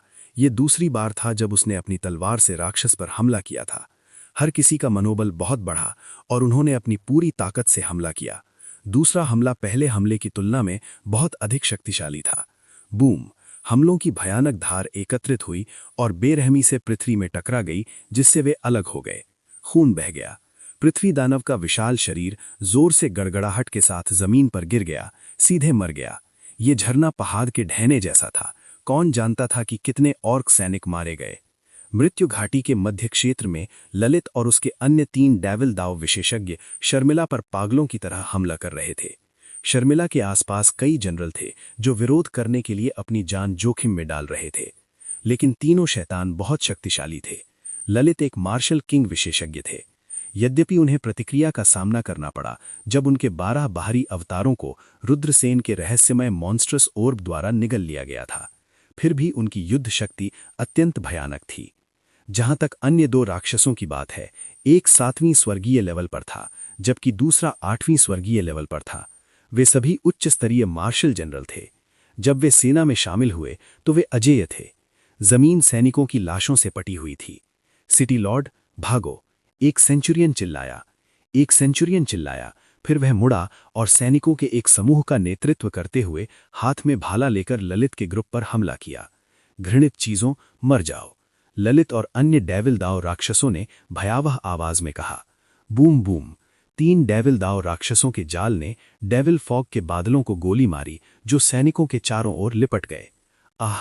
फॉलन मून सिटी के इन लौह रक्त वाले लोगों ने अपने हथियार फेंक दिए और अपने चेहरे ढक लिए। उनके चेहरे सड़ने लगे और फिर उनका शरीर भी सड़ने लगा। मॉन्स्ट्रस फॉग में घातक जहर था। ये सभी लोग 3 महान डेविल दाव गुरुओं के हाथों दुखद रूप से मारे गए। इस दृश्य को देखकर शर्मिला का चेहरा दर्द से भर गया। हालांकि वह जानती थी कि उसे भागना होगा। अगर वह वास्तव में बच नहीं सकती थी तो वह इनके हाथों में पड़ने से पहले आत्महत्या करना पसंद करती। तीनों विशेषज्ञ अजेय थे। फॉलन मून सिटी के जो सैनिक शर्मिला की रक्षा कर रहे थे वे उन्हें बिल्कुल भी नहीं रोक सकते थे। कई सैनिक दुखद रूप से मारे गए। तीनों विशेषज्ञ अब पकड़ में आ चुके थे। तुम बच नहीं सकते, ललित ने उदास आवाज में कहा। सनसनाहट! एक ठंडी रोशनी अचानक उड़ गई। ये एक फ्लाइंग तलवार थी जो बिजली की तरह तेज थी, ललित की ओर बढ़ रही थी। ये शर्मिला की फ्लाइंग तलवार थी। बज! ठीक इसी समय एक और फ्लाइंग तलवार दूर से उड़कर आई और एक खड़खड़ाहट के साथ इसने शर्मिला की फ्लाइंग तलवार पर हमला किया और उसके हमले को रोक दिया। शर्मिला, जब तक मैं यहां हूं तुम बच नहीं सकती। श्याम वीर्यन ने अपने चेहरे पर गर्व का भाव दिखाया। श्याम वीर्यन, तुम गद्दार हो। शर्मिला का सुंदर चेहरा अतुलनीय रूप से बदसूरत था। उसकी आंखें निराशा से भर गईं। यदि ये केवल बीस्टमैन सेना होती तो वे भागने में सक्षम होते, लेकिन अब 3 महान डेविल दाव गुरु थे। उनके खिलाफ लड़ना असंभव था। हा हा हा, बहुत बहुत धन्यवाद। ललित ने हंसते हुए लगातार 3 थप्पड़ मारे। धमाक धमाक धमाक। फॉलन मून सिटी के सैनिक एक एक करके उड़ते हुए नजर आए। ललित शर्मिला के पास आ रहा था और अन्य 2 डेविल दाव राक्षस भी तेजी से आ रहे थे। शर्मिला के आसपास 50 से भी कम सैनिक थे। तीनों महान डेविल दाव गुरुओं की शक्ति से वे जल्दी ही सभी सैनिकों को मार सकते थे और शर्मिला को पकड़ सकते थे। शर्मिला ने अपने पीले होठों को काटा और उसके हाथ में एक खंजर प्रकट हुआ। स्पष्ट है कि वह एक अडिग व्यक्ति थी। वह इनके हाथों में पड़ने से पहले आत्महत्या करना पसंद करती। बूम! लेकिन इसी समय रक्त क्यों आकाश में उड़ गई। 1000 मजबूत सेना ने बीस्टमैन सेना को पार कर लिया। वे बस अजेय थे, अपने रास्ते में आने वाली सभी बाधाओं को दूर कर रहे थे। जल्दी से उन्हें रोको। रुद्रसेन के नेतृत्व में 1000 मजबूत सेना को देखकर श्याम वीर्यन का चेहरा बदल गया और वह जोर जोर से चिल्लाने लगा। दहाड़, दहाड़, दहाड़। अनगिनत जानवर दौड़े, लेकिन वे मरने के लिए अभिशप्त थे। रुद्रसेन ने 1000 मजबूत सेना का नेतृत्व किया और बीस्टमैन सेना को तोड़ दिया। स्लैश! रुद्रसेन चिल्लाया। उसने और 1000 मजबूत सेना ने मिलकर हमला किया। 1 दर्जन मीटर लंबी तलवार क्यू ललित और अन्य 3 डेविल दाव गुरुओं की ओर हमला किया। लानत! तीनों डेविल दाव विशेषज्ञों ने 1000 मजबूत सेना के हमले की भयानक शक्ति को महसूस किया। उनका रंग बदल गया। हमले से बचने वाला पहला व्यक्ति ललित था, लेकिन अन्य 2 डेविल दाव विशेषज्ञ इतने भाग्यशाली नहीं थे। 1000 लोगों की सेना के हमले ने उन पर बमबारी की। वे तुरंत टुकड़े टुकड़े हो गए और मौके पर ही मर गए। 3 मजबूत कल्टिवेटर्स, ललित सबसे मजबूत थे। वह एक मार्शल किंग थे और अन्य 2 उच्च स्तरीय जनरल थे। हालांकि उच्च स्तरीय जनरल भी 1000 लोगों के हमले का विरोध नहीं कर सकते थे। इस 1000 लोगों की संयुक्त शक्ति बहुत भयानक थी। यहां तक कि 10,000 मीटर ऊंचा पहाड़ भी एक पल में टूट सकता है। इंसान के शरीर की तो बात ही छोड़ दें। ये तुम हो। ललित ने रुद्रसेन की ओर उदास होकर देखा। उस दिन जब वह श्याम वीर्यन से बात कर रहा था तो किसी ने उसे देखा था। भले ही उसने उस व्यक्ति का चेहरा नहीं देखा था, ललित को उसकी उपस्थिति और क्यूई बहुत स्पष्ट रूप से याद था। इसलिए जब उन्होंने रुद्रसेन को देखा तो उन्होंने तुरंत रुद्रसेन को पहचान लिया। ललित ने दांत पीसते हुए रुद्रसेन की ओर देखा। उनके 12 क्लोन गायब हो गए थे क्योंकि वे रुद्रसेन का पीछा कर रहे थे। उन्होंने उन्हें बनाने के लिए अपने जीवन के 60 साल बिताए थे और वे बिना किसी निशान के गायब हो गए थे। इस वजह से ललित को बैकलैश का सामना करना पड़ा था। इस वजह से उसके पास अपनी मूल ताकत का केवल 30% था। उसके शरीर पर चोटों के अलावा ये अच्छा माना जाएगा यदि वो अपनी आधी ताकत का प्रदर्शन कर सके। ललित गुस्से में था। अपने सपनों में भी वो उस व्यक्ति को मारना चाहता था जिसने उसके 12 क्लोनों को नष्ट कर दिया था। अब जब उसने आखिरकार रुद्रसेन को देख लिया था तो वो गुस्से में था। रुद्रसेन ने ललित को नजरअंदाज कर दिया। उसने शर्मिला की ओर देखा और पूछा, क्या तुम ठीक हो? मैं ठीक हूं, शर्मिला ने सिर हिलाया। छोटे बाबा, तुम मरने के लायक हो, ललित गुस्से से चिल्लाया। उसने अपना पैर पटक दिया और रुद्रसेन की ओर दौड़ पड़ा। वो रुद्रसेन को मारने के लिए अपनी पूरी ताकत लगाना चाहता था। ललित, आपको बैकलैश का सामना करना पड़ा है। आप उतने मजबूत नहीं हैं जितने पहले हुआ करते थे। आज मैं तुम्हें मार डालूंगा, रुद्रसेन ठंडे स्वर में चिल्लाया। उसने अपनी तलवार लहराई और ललित पर वार किया। उसके पीछे 1000 लोग रुद्रसेन के साथ ही चले गए। हर किसी का सार, क्यूई और आत्मा शक्ति एक साथ जुड़ गई। एक स्लैश के साथ सभी हमले एक साथ एकत्रित हो गए और एक लंबी नदी में बदल गई जिसने उनके सामने के क्षेत्र में बाढ़ ला दी। ये हमलों की बाढ़ थी। 1000 से अधिक लोगों का संयुक्त हमला बहुत शक्तिशाली था। भले ही ललित की साधना बहुत अधिक थी, फिर भी उसे इस समय खतरनाक आभा महसूस हुई। आखिर मौजूदा ललित अपने चरम पर नहीं थे। उनकी युद्ध शक्ति में तेजी से कमी आई। जहां तक रुद्रसेन की बात है, 1000 लोगों की सेना से लड़ने के बाद उनका सार, ऊर्जा और आत्मा चरम पर पहुंच गई थी। उनका प्रत्येक हमला बेहद भयानक था। रुद्रसेन और 1000 लोगों की सेना के हमलों की धार का सामना करते हुए ललित के हाव भाव काफी बदल गए। वे जल्दी से चकमा दे गए, लेकिन वे नहीं कर सके। ललित के हाथ में खून से लाल रंग की कृपाण थी। वे चिल्लाया और चिल्लाया, blood devil king, blood devil king.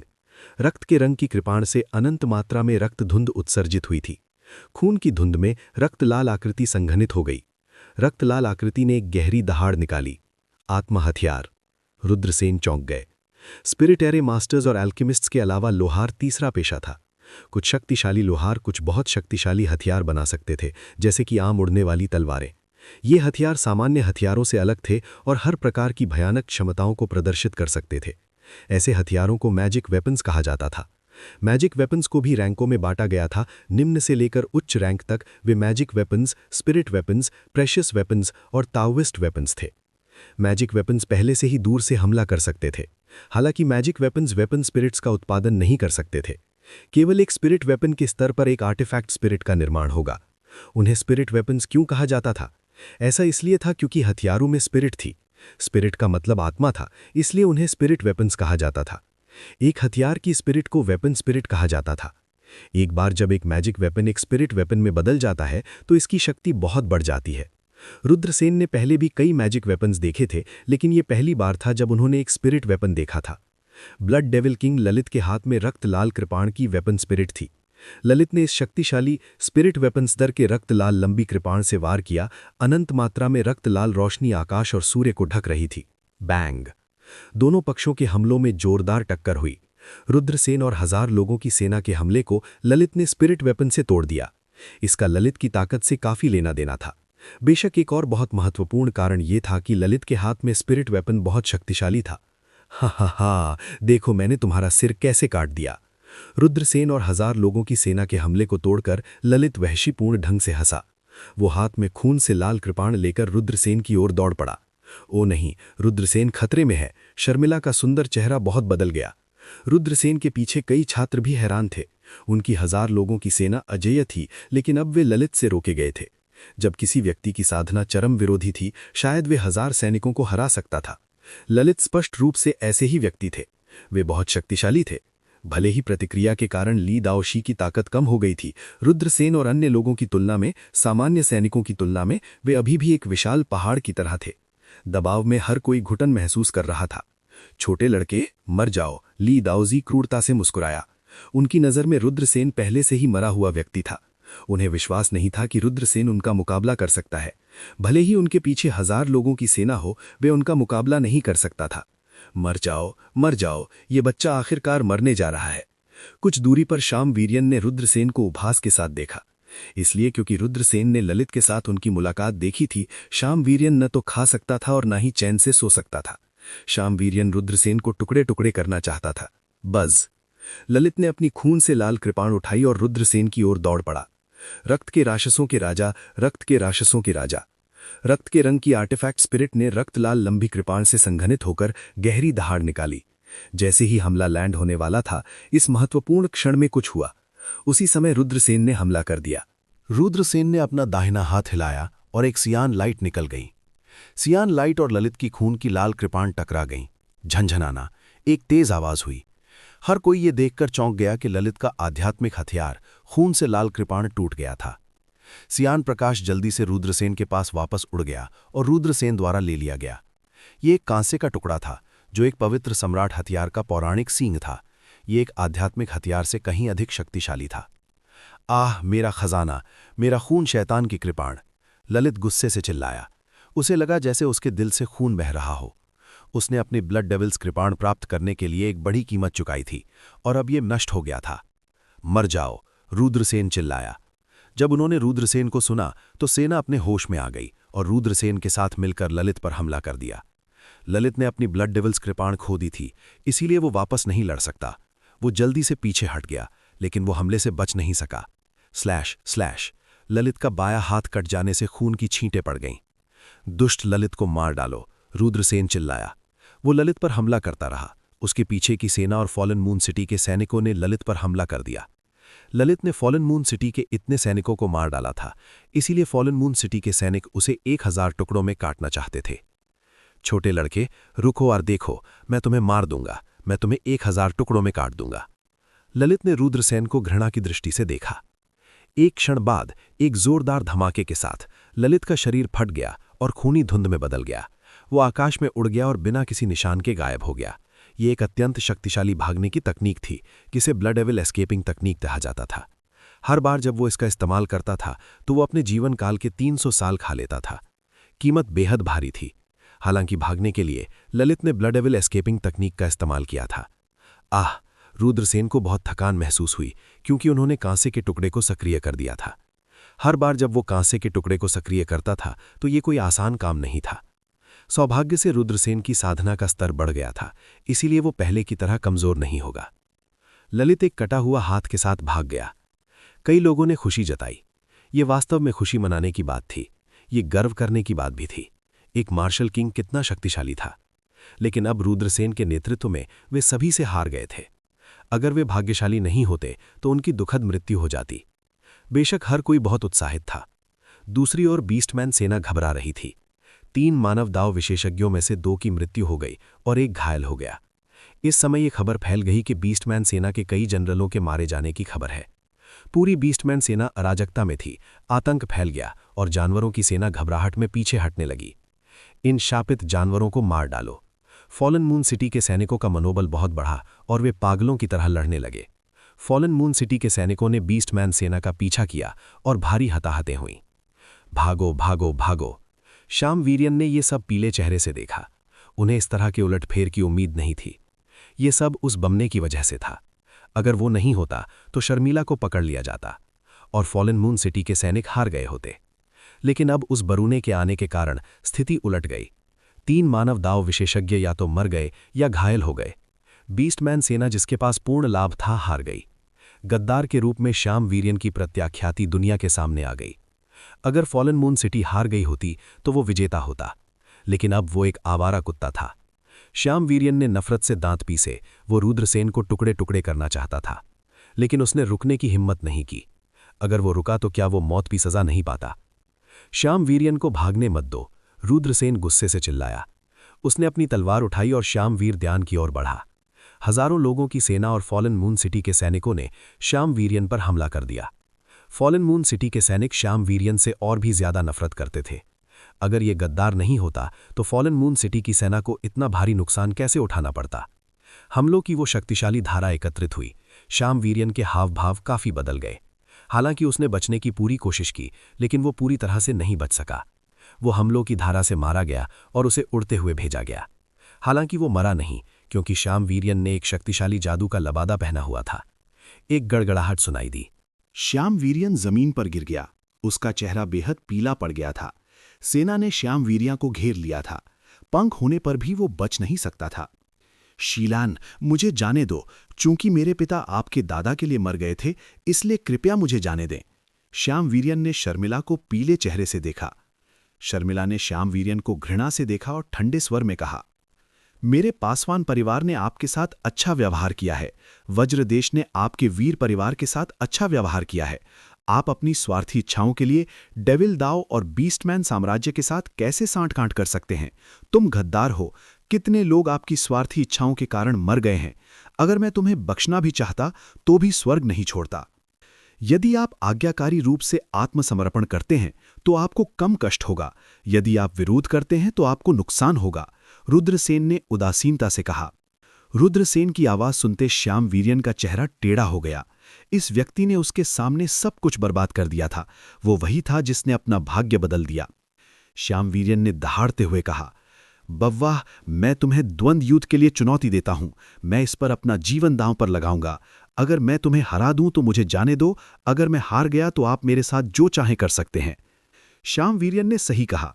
उन्होंने एक योद्धा के रूप में अपने सम्मान और अपने परिवार के सम्मान की कसम खाई कि वो रुद्रसेन से मरते मरते लड़ेंगे। रुद्रसेन मजाक उड़ाते हुए मुस्कुराए, तुम वज्र के गद्दार हो, तुम्हें कैदी हो और तुम मेरे खिलाफ लड़ना चाहते हो? क्या तुम्हें लगता है कि तुम मेरे खिलाफ लड़ने के योग्य हो?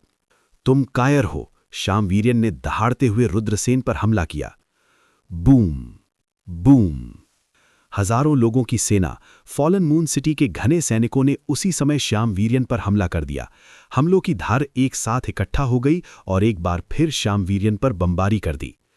सुप्रशिक्षित, सुप्रशिक्षित, सुप्रशिक्षित, सुप्रशिक्षित, यहां तक कि श्याम वीर्यन की रक्षा करने वाला चोगा भी नष्ट हो गया। वाह वाह। श्याम वीर्यन ने एक कौर खून थूका और जमीन पर गिर गया। उसका चेहरा पीला पड़ गया था और वो हिल नहीं सकता था। उस हमले ने न केवल श्याम वीर्यन के वस्त्र को नष्ट कर दिया था, बल्कि इसने उनके दंत्यन को भी नष्ट कर दिया था। श्याम वीर्यन की आंखें खाली थीं। उसे विश्वास नहीं हो रहा था कि वो अपंग हो गया है। उसे पकड़ो और वापस ले आओ, रुद्रसेन ने हाथ लहराया। हां। कोई श्याम वीर्यन की ओर चल पड़ा। रुद्रसेन शर्मिला की ओर बढ़े और पूछा, क्या हो रहा है? आपने इतने सारे लोगों का नेतृत्व क्यों किया? इसके बाद शर्मिला ने उन्हें बताया कि कैसे उन्हें ब्लड लेटर और उस पर ग्रैंड मार्शल की मोहर लगी थी। रुद्रसेन ने कहा, मैं अभी युद्ध के मैदान से लौटा हूं। Grand marshal cool breeze ridge में कैसे दिखाई दे सकते हैं जबकि वो तीनों सेनाओं के प्रभारी हैं? हालांकि पत्र पर ग्रैंड मार्शल की मोहर है। ऐसा लगता है कि ग्रैंड मार्शल की तरफ से एक जासूस है और ये ग्रैंड मार्शल के बहुत करीब कोई होना चाहिए। मैं इसकी रिपोर्ट करने के लिए किसी को भेजूंगा। हमें इस जासूस को पकड़ना होगा, शर्मिला ने नफरत से कहा। रुद्रसेन ने कहा, युद्ध के मैदान को साफ करने के लिए कुछ लोगों को छोड़ दो। हमें फॉलन मून सिटी में लौटना चाहिए। मुझे चिंता है कि बीस्टमैन सेना फॉलन मून सिटी पर हमला करेगी। शर्मिला के हाव भाव थोड़े बदल गए और उन्होंने जल्दी से आदेश जारी कर दिए। सेना ने युद्ध के मैदान को साफ करने के लिए लगभग 1000 लोगों को छोड़ दिया, जबकि बाकी जल्दी से फॉलन मून सिटी लौट आए। शहर के प्रमुख को रिपोर्ट करते हुए हमारे स्काउट्स ने लगभग 200 किलोमीटर दूर एक बीस्टमैन सेना की खोज की है। वे लगभग 1 दिन में फॉलन मून सिटी पहुंच जाएंगे। जैसे ही वे लौटे, कोई एक महत्वपूर्ण समाचार रिपोर्ट करने आया। आप सही थे, शर्मिला ने रुद्रसेन की ओर देखा। यदि जानवर की सेना वास्तव में शर्मिला को पकड़ने के लिए आती है तो फॉलन मून सिटी बिना किसी नेता के होगी और लोग अराजकता में होंगे। उस समय बीस्टमैन सेना के लिए फॉलन मून सिटी पर हमला करना मुश्किल नहीं होगा। सौभाग्य से रुद्रसेन की समय पर उपस्थिति ने स्थिति को बदल दिया। कितने लोग हैं? रुद्रसेन ने रिपोर्ट करने वाले अधिकारी की ओर देखा। अधिकारी का चेहरा पीला पड़ गया था। उसने कहा, लगभग 3 लाख लोग। ये सुनकर कई लोगों के हाव भाव बदल गए। डेथ कैनियन में सामना की गई 1 लाख बीस्टमैन सेना के अलावा 3 लाख बीस्टमैन सेना, कुल 4 लाख बीस्टमैन थे। हालांकि फॉलन मून सिटी में केवल 80,000 सैनिक थे। दोनों पक्षों के बीच असमानता बहुत अधिक थी। यदि बीस्टमैन सेना ने हर कीमत पर शहर पर हमला किया तो फॉलन मून सिटी टिक नहीं पाएगा। इसकी रिपोर्ट करने के लिए किसी को भेजें। मुझे आशा है कि हम सुदृढ़ीकरण आने से पहले बीस्टमैन सेना के हमले का विरोध कर सकते हैं। शर्मिला का चेहरा थोड़ा पीला पड़ गया था। रुद्रसेन ने कहा, मेरे पास बीस्टमैन सेना को व्यर्थ में लाने और भारी नुकसान उठाने का एक तरीका हो सकता है। सभी ने रुद्रसेन को सदमे में देखा। रुद्रसेन के शब्दों ने सभी को अविश्वसनीय महसूस कराया। न केवल उन्होंने ऑर्क सेना की यात्रा को व्यर्थ कर दिया, लेकिन उन्हें भारी नुकसान भी हुआ। युद्ध के मैदान में भी वज्रदेश के 4 लाख सैनिक ऑर्क साम्राज्य के 4 लाख सैनिकों के खिलाफ कोई लाभ प्राप्त नहीं कर सके। आमतौर पर उन्हें लाभ प्राप्त करने के लिए सैनिकों की संख्या से दुगनी आवश्यकता होगी, लेकिन अब फॉलन मून सिटी में केवल 80,000 सैनिक थे। डेथ कैनियन से 10,000 हताहतों की संख्या घटाने के बाद 70,000 से भी कम सैनिक थे जो लड़ सकते थे। 6 से 7 बार के अंतर के साथ चाहे वे कैसे भी लड़ें, वे संभवतः ऑर्क सेना के लिए एक मैच नहीं हो सकते थे, है ना? ये काफी अच्छा होगा यदि उन्हें भारी नुकसान ना हो। रुद्रसेन ने शर्मिला की ओर देखा और पूछा, क्या आपके पास कोई बड़ा रक्षात्मक हथियार है? शर्मिला ने जवाब दिया, विशाल क्रॉसबो हैं, जिस तरह से केवल 20 लोग ही खींच सकते हैं। वे कुछ बड़े जानवरों को भी मार सकते हैं। उनमें से कुल 20 हैं और उनके पास बड़ी घातकता है। अच्छा, उन्हें शहर की दीवार पर व्यवस्थित करो। इसके अलावा तीरंदाजों को शहर की दीवार पर स्टैंड बाय पर रहने दें, रुद्रसेन ने कहा। शर्मिला ने पहले ही रुद्रसेन को बहुत सारे चमत्कार करते हुए देखा था, इसलिए उन्हें रुद्रसेन की बातों पर दृढ़ विश्वास था और उन्होंने जल्दी से आदेश दिया। इसके अलावा मुझे बड़ी मात्रा में सामग्री की आवश्यकता है। शहर की सभी दुकानों और कुलों की तलाशी लें और ये सभी सामग्री तैयार करें। रुद्रसेन ने अपनी आध्यात्मिक अंगूठी से कलम और कागज निकाला और सैकड़ों सामग्री लिखीं। ये सभी सरणियों के लिए कीमती सामग्री थीं। रुद्रसेन ने कुछ ऐसा करने की योजना की जिसकी कल्पना भी आम लोग नहीं कर सकते थे।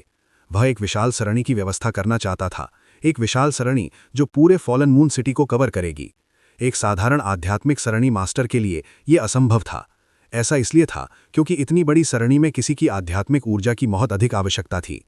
सरणी की व्यवस्था समाप्त करने से पहले ही कई लोगों की आत्माएं ढह चुकी थीं। समय आने पर उन्हें प्रतिक्रिया का सामना करना पड़ सकता है और उनकी दुखद मृत्यु हो सकती है। स्पिरिट एरे मास्टर्स के बीच इस तरह की बात असामान्य नहीं थी। हालांकि रुद्रसेन ने फिर भी इसे आजमाने का फैसला किया, क्योंकि रुद्रसेन की आत्मा शक्ति पहले ही मार्शल क्षेत्र के शिखर पर पहुंच चुकी थी। क्या आत्मा शक्ति का ये स्तर सरणी स्थापित करने में उसका समर्थन करने के लिए पर्याप्त होगा? यदि वह सफल हुआ तो पूरा फॉलन मून सिटी गठन से घिर जाएगा।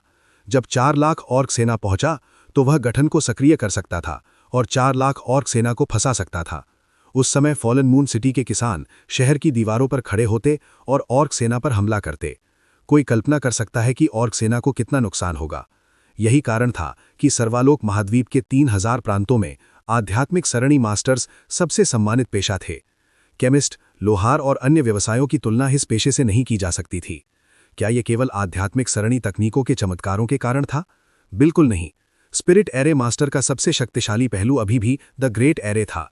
गठन हजारों की सेना को फंसा सकता है। गठन हजारों सैनिकों और घोड़ों को मार सकता है। ये स्पिरिट एरे मास्टर का सबसे भयानक पहलू था। रुद्रसेन ने शर्मिला को आवश्यक सामग्री के साथ कागज सौंप दिया। शर्मिला ने जल्दी से लोगों को इसकी तलाश करने का आदेश दिया।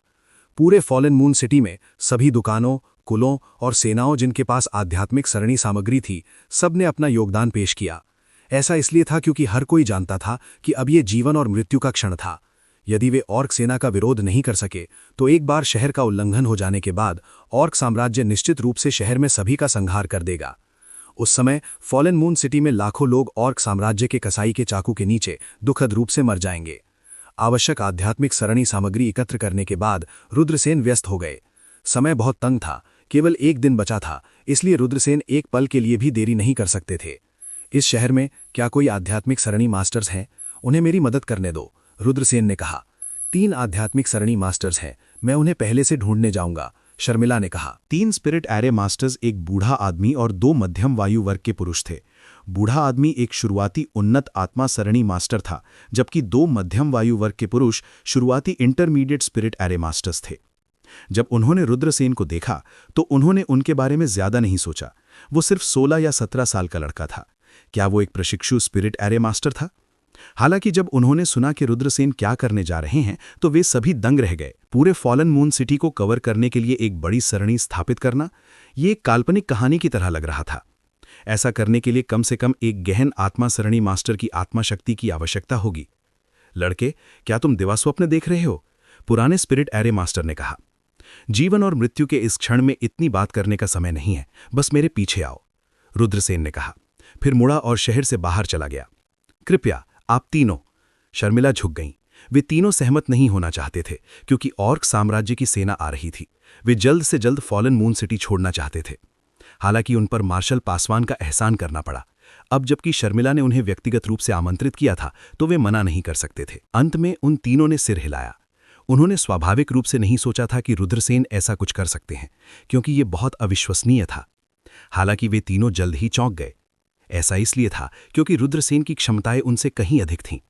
जिस तरह से उन्होंने महान परिनियोजन मंत्र की पूरी संरचना को व्यवस्थित किया था, जिस तरह से उन्होंने विभिन्न परिनियोजन मंत्र कोर आदि को जोड़ने के लिए आध्यात्मिक चिन्ह बनाए थे, यहां तक कि पुराने आध्यात्मिक परिनियोजन स्पेल मास्टर्स भी ऐसा नहीं कर सके। 3 आध्यात्मिक परिनियोजन स्पेल मास्टर्स दंग रह गए। बूढ़े स्पिरिट एरे मास्टर ने कहा, 16 या 17 साल की उम्र में वो पहले से ही एक शुरुआती उन्नत आत्मा सरणी मास्टर है। बूढ़ा स्पिरिट एरे मास्टर फूट फूट कर मुस्कुराया। एक प्रशिक्षु स्पिरिट एरे मास्टर से शुरुआती उन्नत आत्मा सरणी मास्टर तक जाने में उसे 40 साल लग गए।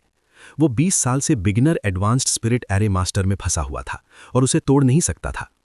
हालांकि उनके सामने एक 16 या 17 साल का युवक वास्तव में एक शुरुआती उन्नत आत्मा सरणी मास्टर था। वे कैसे चौंक नहीं सकते थे? रुद्रसेन ने कहा, मुझे इन स्पिरिट एरे सामग्रियों को एरे आइज में डालने के लिए 3 वरिष्ठों को परेशान करना होगा, जहां स्पिरिट शिलालेख प्रतिच्छेद करते हैं। इसके अलावा मुझे आप तीनों को इन एरे आइज को छिपाने के लिए एक भ्रम का उपयोग करना होगा। हमारा समय सीमित है, इसलिए हमें ऑर्क साम्राज्य की सेना के आने से पहले इसे पूरा करना होगा। स्पिरिट एरे मास्टर्स एक बहुत ही विशेष अस्तित्व थे। आमतौर पर स्पिरिट एरे मास्टर का पद जितना उच्च होता है, स्थिति उतनी ही अधिक होती है। इसका उम्र से कोई लेना देना नहीं था। उन चारों में रुद्रसेन का पद सर्वोच्च था, इसलिए स्वाभाविक रूप से उनकी स्थिति सर्वोच्च थी। जब अन्य 3 ने देखा कि रुद्रसेन इतनी कम उम्र में पहले से ही पीक स्पिरिट एरे मास्टर थे, तो उन्होंने कोई अहंकार नहीं दिखाया। इसके बजाय वे उनके प्रति बहुत सम्मानजनक थे। उन तीनों को भावनाओं का उछाल महसूस हुआ। यदि वे वास्तव में इस कार्य को पूरा कर सकते हैं और ऑर्क साम्राज्य की सेना के हमले का विरोध कर सकते हैं, तो वे कितने लोगों की जानें बचाएंगे? ये निश्चित रूप से कुछ ऐसा था जिससे आम लोगों को लाभ होगा। 3 स्पिरिट एरे मास्टर्स ने रुद्रसेन की ओर देखा और गंभीरता से सिर हिलाया। उन्हें लगा कि उनके शरीर में गर्म रक्त उनके सामने के युवाओं के उत्साह, बहादुरी और शिष्टता से प्रज्वलित हो रहा है। उन्होंने स्पिरिट एरे सामग्री ली और रुद्रसेन के साथ विशाल सरणी स्थापित करना शुरू कर दिया। इतनी बड़ी और विशाल परियोजना निस्संदेह रुद्रसेन के लिए एक बड़ी परीक्षा थी। अन्य 3 आध्यात्मिक सरणी गुरु अलग थे। उन्हें केवल रुद्रसेन द्वारा व्यवस्थित एरे आई में सरणी सामग्री को दफनाना था और फिर एरे आई को छिपाने के लिए एक साधारण भ्रम लागू करना था। हालांकि रुद्रसेन को एक-एक करके आध्यात्मिक शिलालेख बनाने पड़े। उन्होंने इन आध्यात्मिक शिलालेखों को बनाने के लिए तावीज़ लिक्विड के रूप में रेजिंग फ्लेम बीस्ट के ब्लड का इस्तेमाल किया। क्योंकि रेजिंग फ्लेम बीस्ट का ब्लड जल्दी से जम सकता था, इसलिए तावीज़ लिक्विड में गढ़े जाने के बाद ये लंबे समय तक नष्ट नहीं हो सकता। आध्यात्मिक शिलालेख भी लंबे समय तक मौजूद रह सकते थे। ये अन्य आध्यात्मिक जानवरों के रक्त से गढ़े गए आध्यात्मिक शिलालेखों के विपरीत था, जो थोड़े समय के बाद धीरे धीरे नष्ट हो सकते थे। 3 प्रकार की संरचनाएं थीं जिन्हें रुद्रसेन स्थापित करना चाहते थे। पहला अर्थ स्पाइक फॉर्मेशन था, जो एक उच्च श्रेणी का अर्थ स्पाइक फॉर्मेशन था। एक बार सक्रिय होने के बाद ये एक विशाल स्पाइक बनाएगा और युद्ध में उपयोग किए जाने पर इसकी विनाशकारी शक्ति अत्यंत भयानक होगी। दूसरा उच्च श्रेणी का अर्थ इल्यूजन फॉर्मेशन था, जो एक निम्न श्रेणी का अर्थ डीमन फॉर्मेशन था। ये दुश्मन को भ्रम में फंसा सकता है और वे थोड़े समय के लिए बच नहीं पाएंगे। तीसरा उच्च श्रेणी का अर्थ डीमन फॉर्मेशन था, जो एक निम्न श्रेणी का अर्थ डीमन फॉर्मेशन था। ये एकमात्र ऐसा गठन था जिसे रुद्रसेन ने सीखा था, जो निम्न श्रेणी के अर्थ डीमन फॉर्मेशन के शिखर पर पहुंच गया था। ये ऐसी चीज थी जिसकी मदद नहीं की जा सकती थी। यहां बहुत कम उच्च श्रेणी की संरचनाएं थीं। अगर होती भी तो कोई उसे बाहर नहीं निकालता, भले ही अर्थ डीमन फॉर्मेशन उस रहस्यमयी बूढ़े व्यक्ति द्वारा रुद्रसेन को दी गई हो। स्वर्गीय डिपर और सांसारिक राक्षस। स्वर्गीय डिपर ने स्वर्गीय डिपर की का गठन किया और स्वर्गीय डिपर की एक तूफान में बदल सकता है। तूफान दुनिया भर में बह गए और गैंग की एक ब्लेड की तरह था, जो तुरंत एक व्यक्ति को टुकड़ों में फाड़ सकता था। अर्थ टर्मिनस भी की था, लेकिन ये स्वर्गीय डिपर से अलग था। अर्थ टर्मिनस ईन टर्मिनस की था। एक बार जब अर्थ टर्मिनस शरीर में प्रवेश कर जाता है तो शरीर तुरंत कठोर हो जाता है। Big Dipper Earthly Fiend Grand Array बेहद आश्चर्यजनक था। रुद्रसेन की ड्राइंग के नीचे मोटी स्पिरिट पैटर्न दिखाई दी, जो आश्चर्यजनक उतार चढ़ाव उत्सर्जित कर रहे थे। फिर वे जमीन में डूब गए और खुद को छिपा लिया। 3 आध्यात्मिक परिनियोजन स्पेलकास्टर रुद्रसेन के पीछे चले गए। आध्यात्मिक परिनियोजन स्पेलकास्टर को जमीन में दफना दिया गया। 3 आध्यात्मिक सरी गुरु बेहद चौंक गए। रुद्रसेन जिस सरी को खींचना चाहते थे वह बहुत विशाल था। अगर वे ऐसा करते हैं तो वे इसका 1% भी पूरा नहीं कर पाएंगे। शायद उनकी आत्मा को प्रतिक्रिया का सामना करना पड़ेगा। ऐसा इसलिए था क्योंकि वे जानते थे कि इस तरह की आध्यात्मिक सरी बनाना कितना मुश्किल था कि वे इतने प्रभावित और चौंक गए। जब आध्यात्मिक सरी आधे से अधिक पूरी हो गई तो रुद्रसेन को थकान महसूस हुई। यहाँ तक कि अपने चरम मार्शल किंग स्तर की आत्मा शक्ति के साथ भी वह इसे सहन करने में लगभग असमर्थ था। दृढ़ रहो, मुझे दृढ़ रहना चाहिए। रुद्रसेन ने एक गहरी सांस ली। उसने रुकने की हिम्मत नहीं की, क्योंकि एक बार जब वह रुक गया तो थकान उसके पूरे शरीर को घेर लेगी। उसके लिए आध्यात्मिक सरी को नीचे खींचने के लिए अपनी स्थिति को बढ़ाना बहुत मुश्किल होगा। ये ऐसा था जैसे कोई मैराथन धावक हजारों मीटर दौड़ चुका हो और पहले से ही बेहद थका हुआ हो।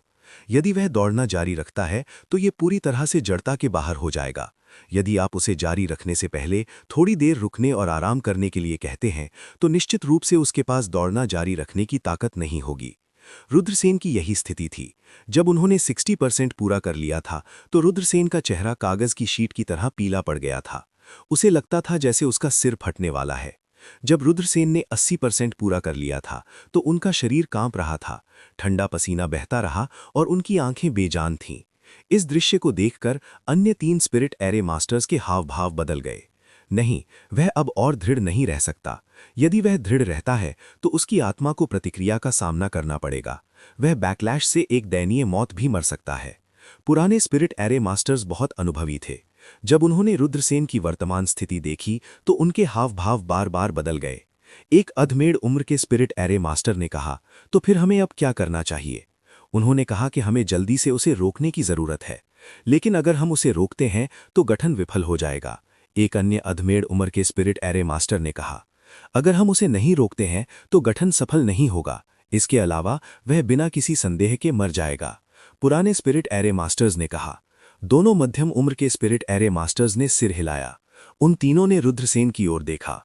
अगर आपको ये कहानी पसंद आई हो तो लाइक, शेयर और सब्सक्राइब जरूर करें मेरे channel Mukul the story teller को। और नीचे कमेंट करके बताइए कि आपको अगली कहानी किस विषय पर चाहिए। मिलते हैं अगली कहानी में। धन्यवाद।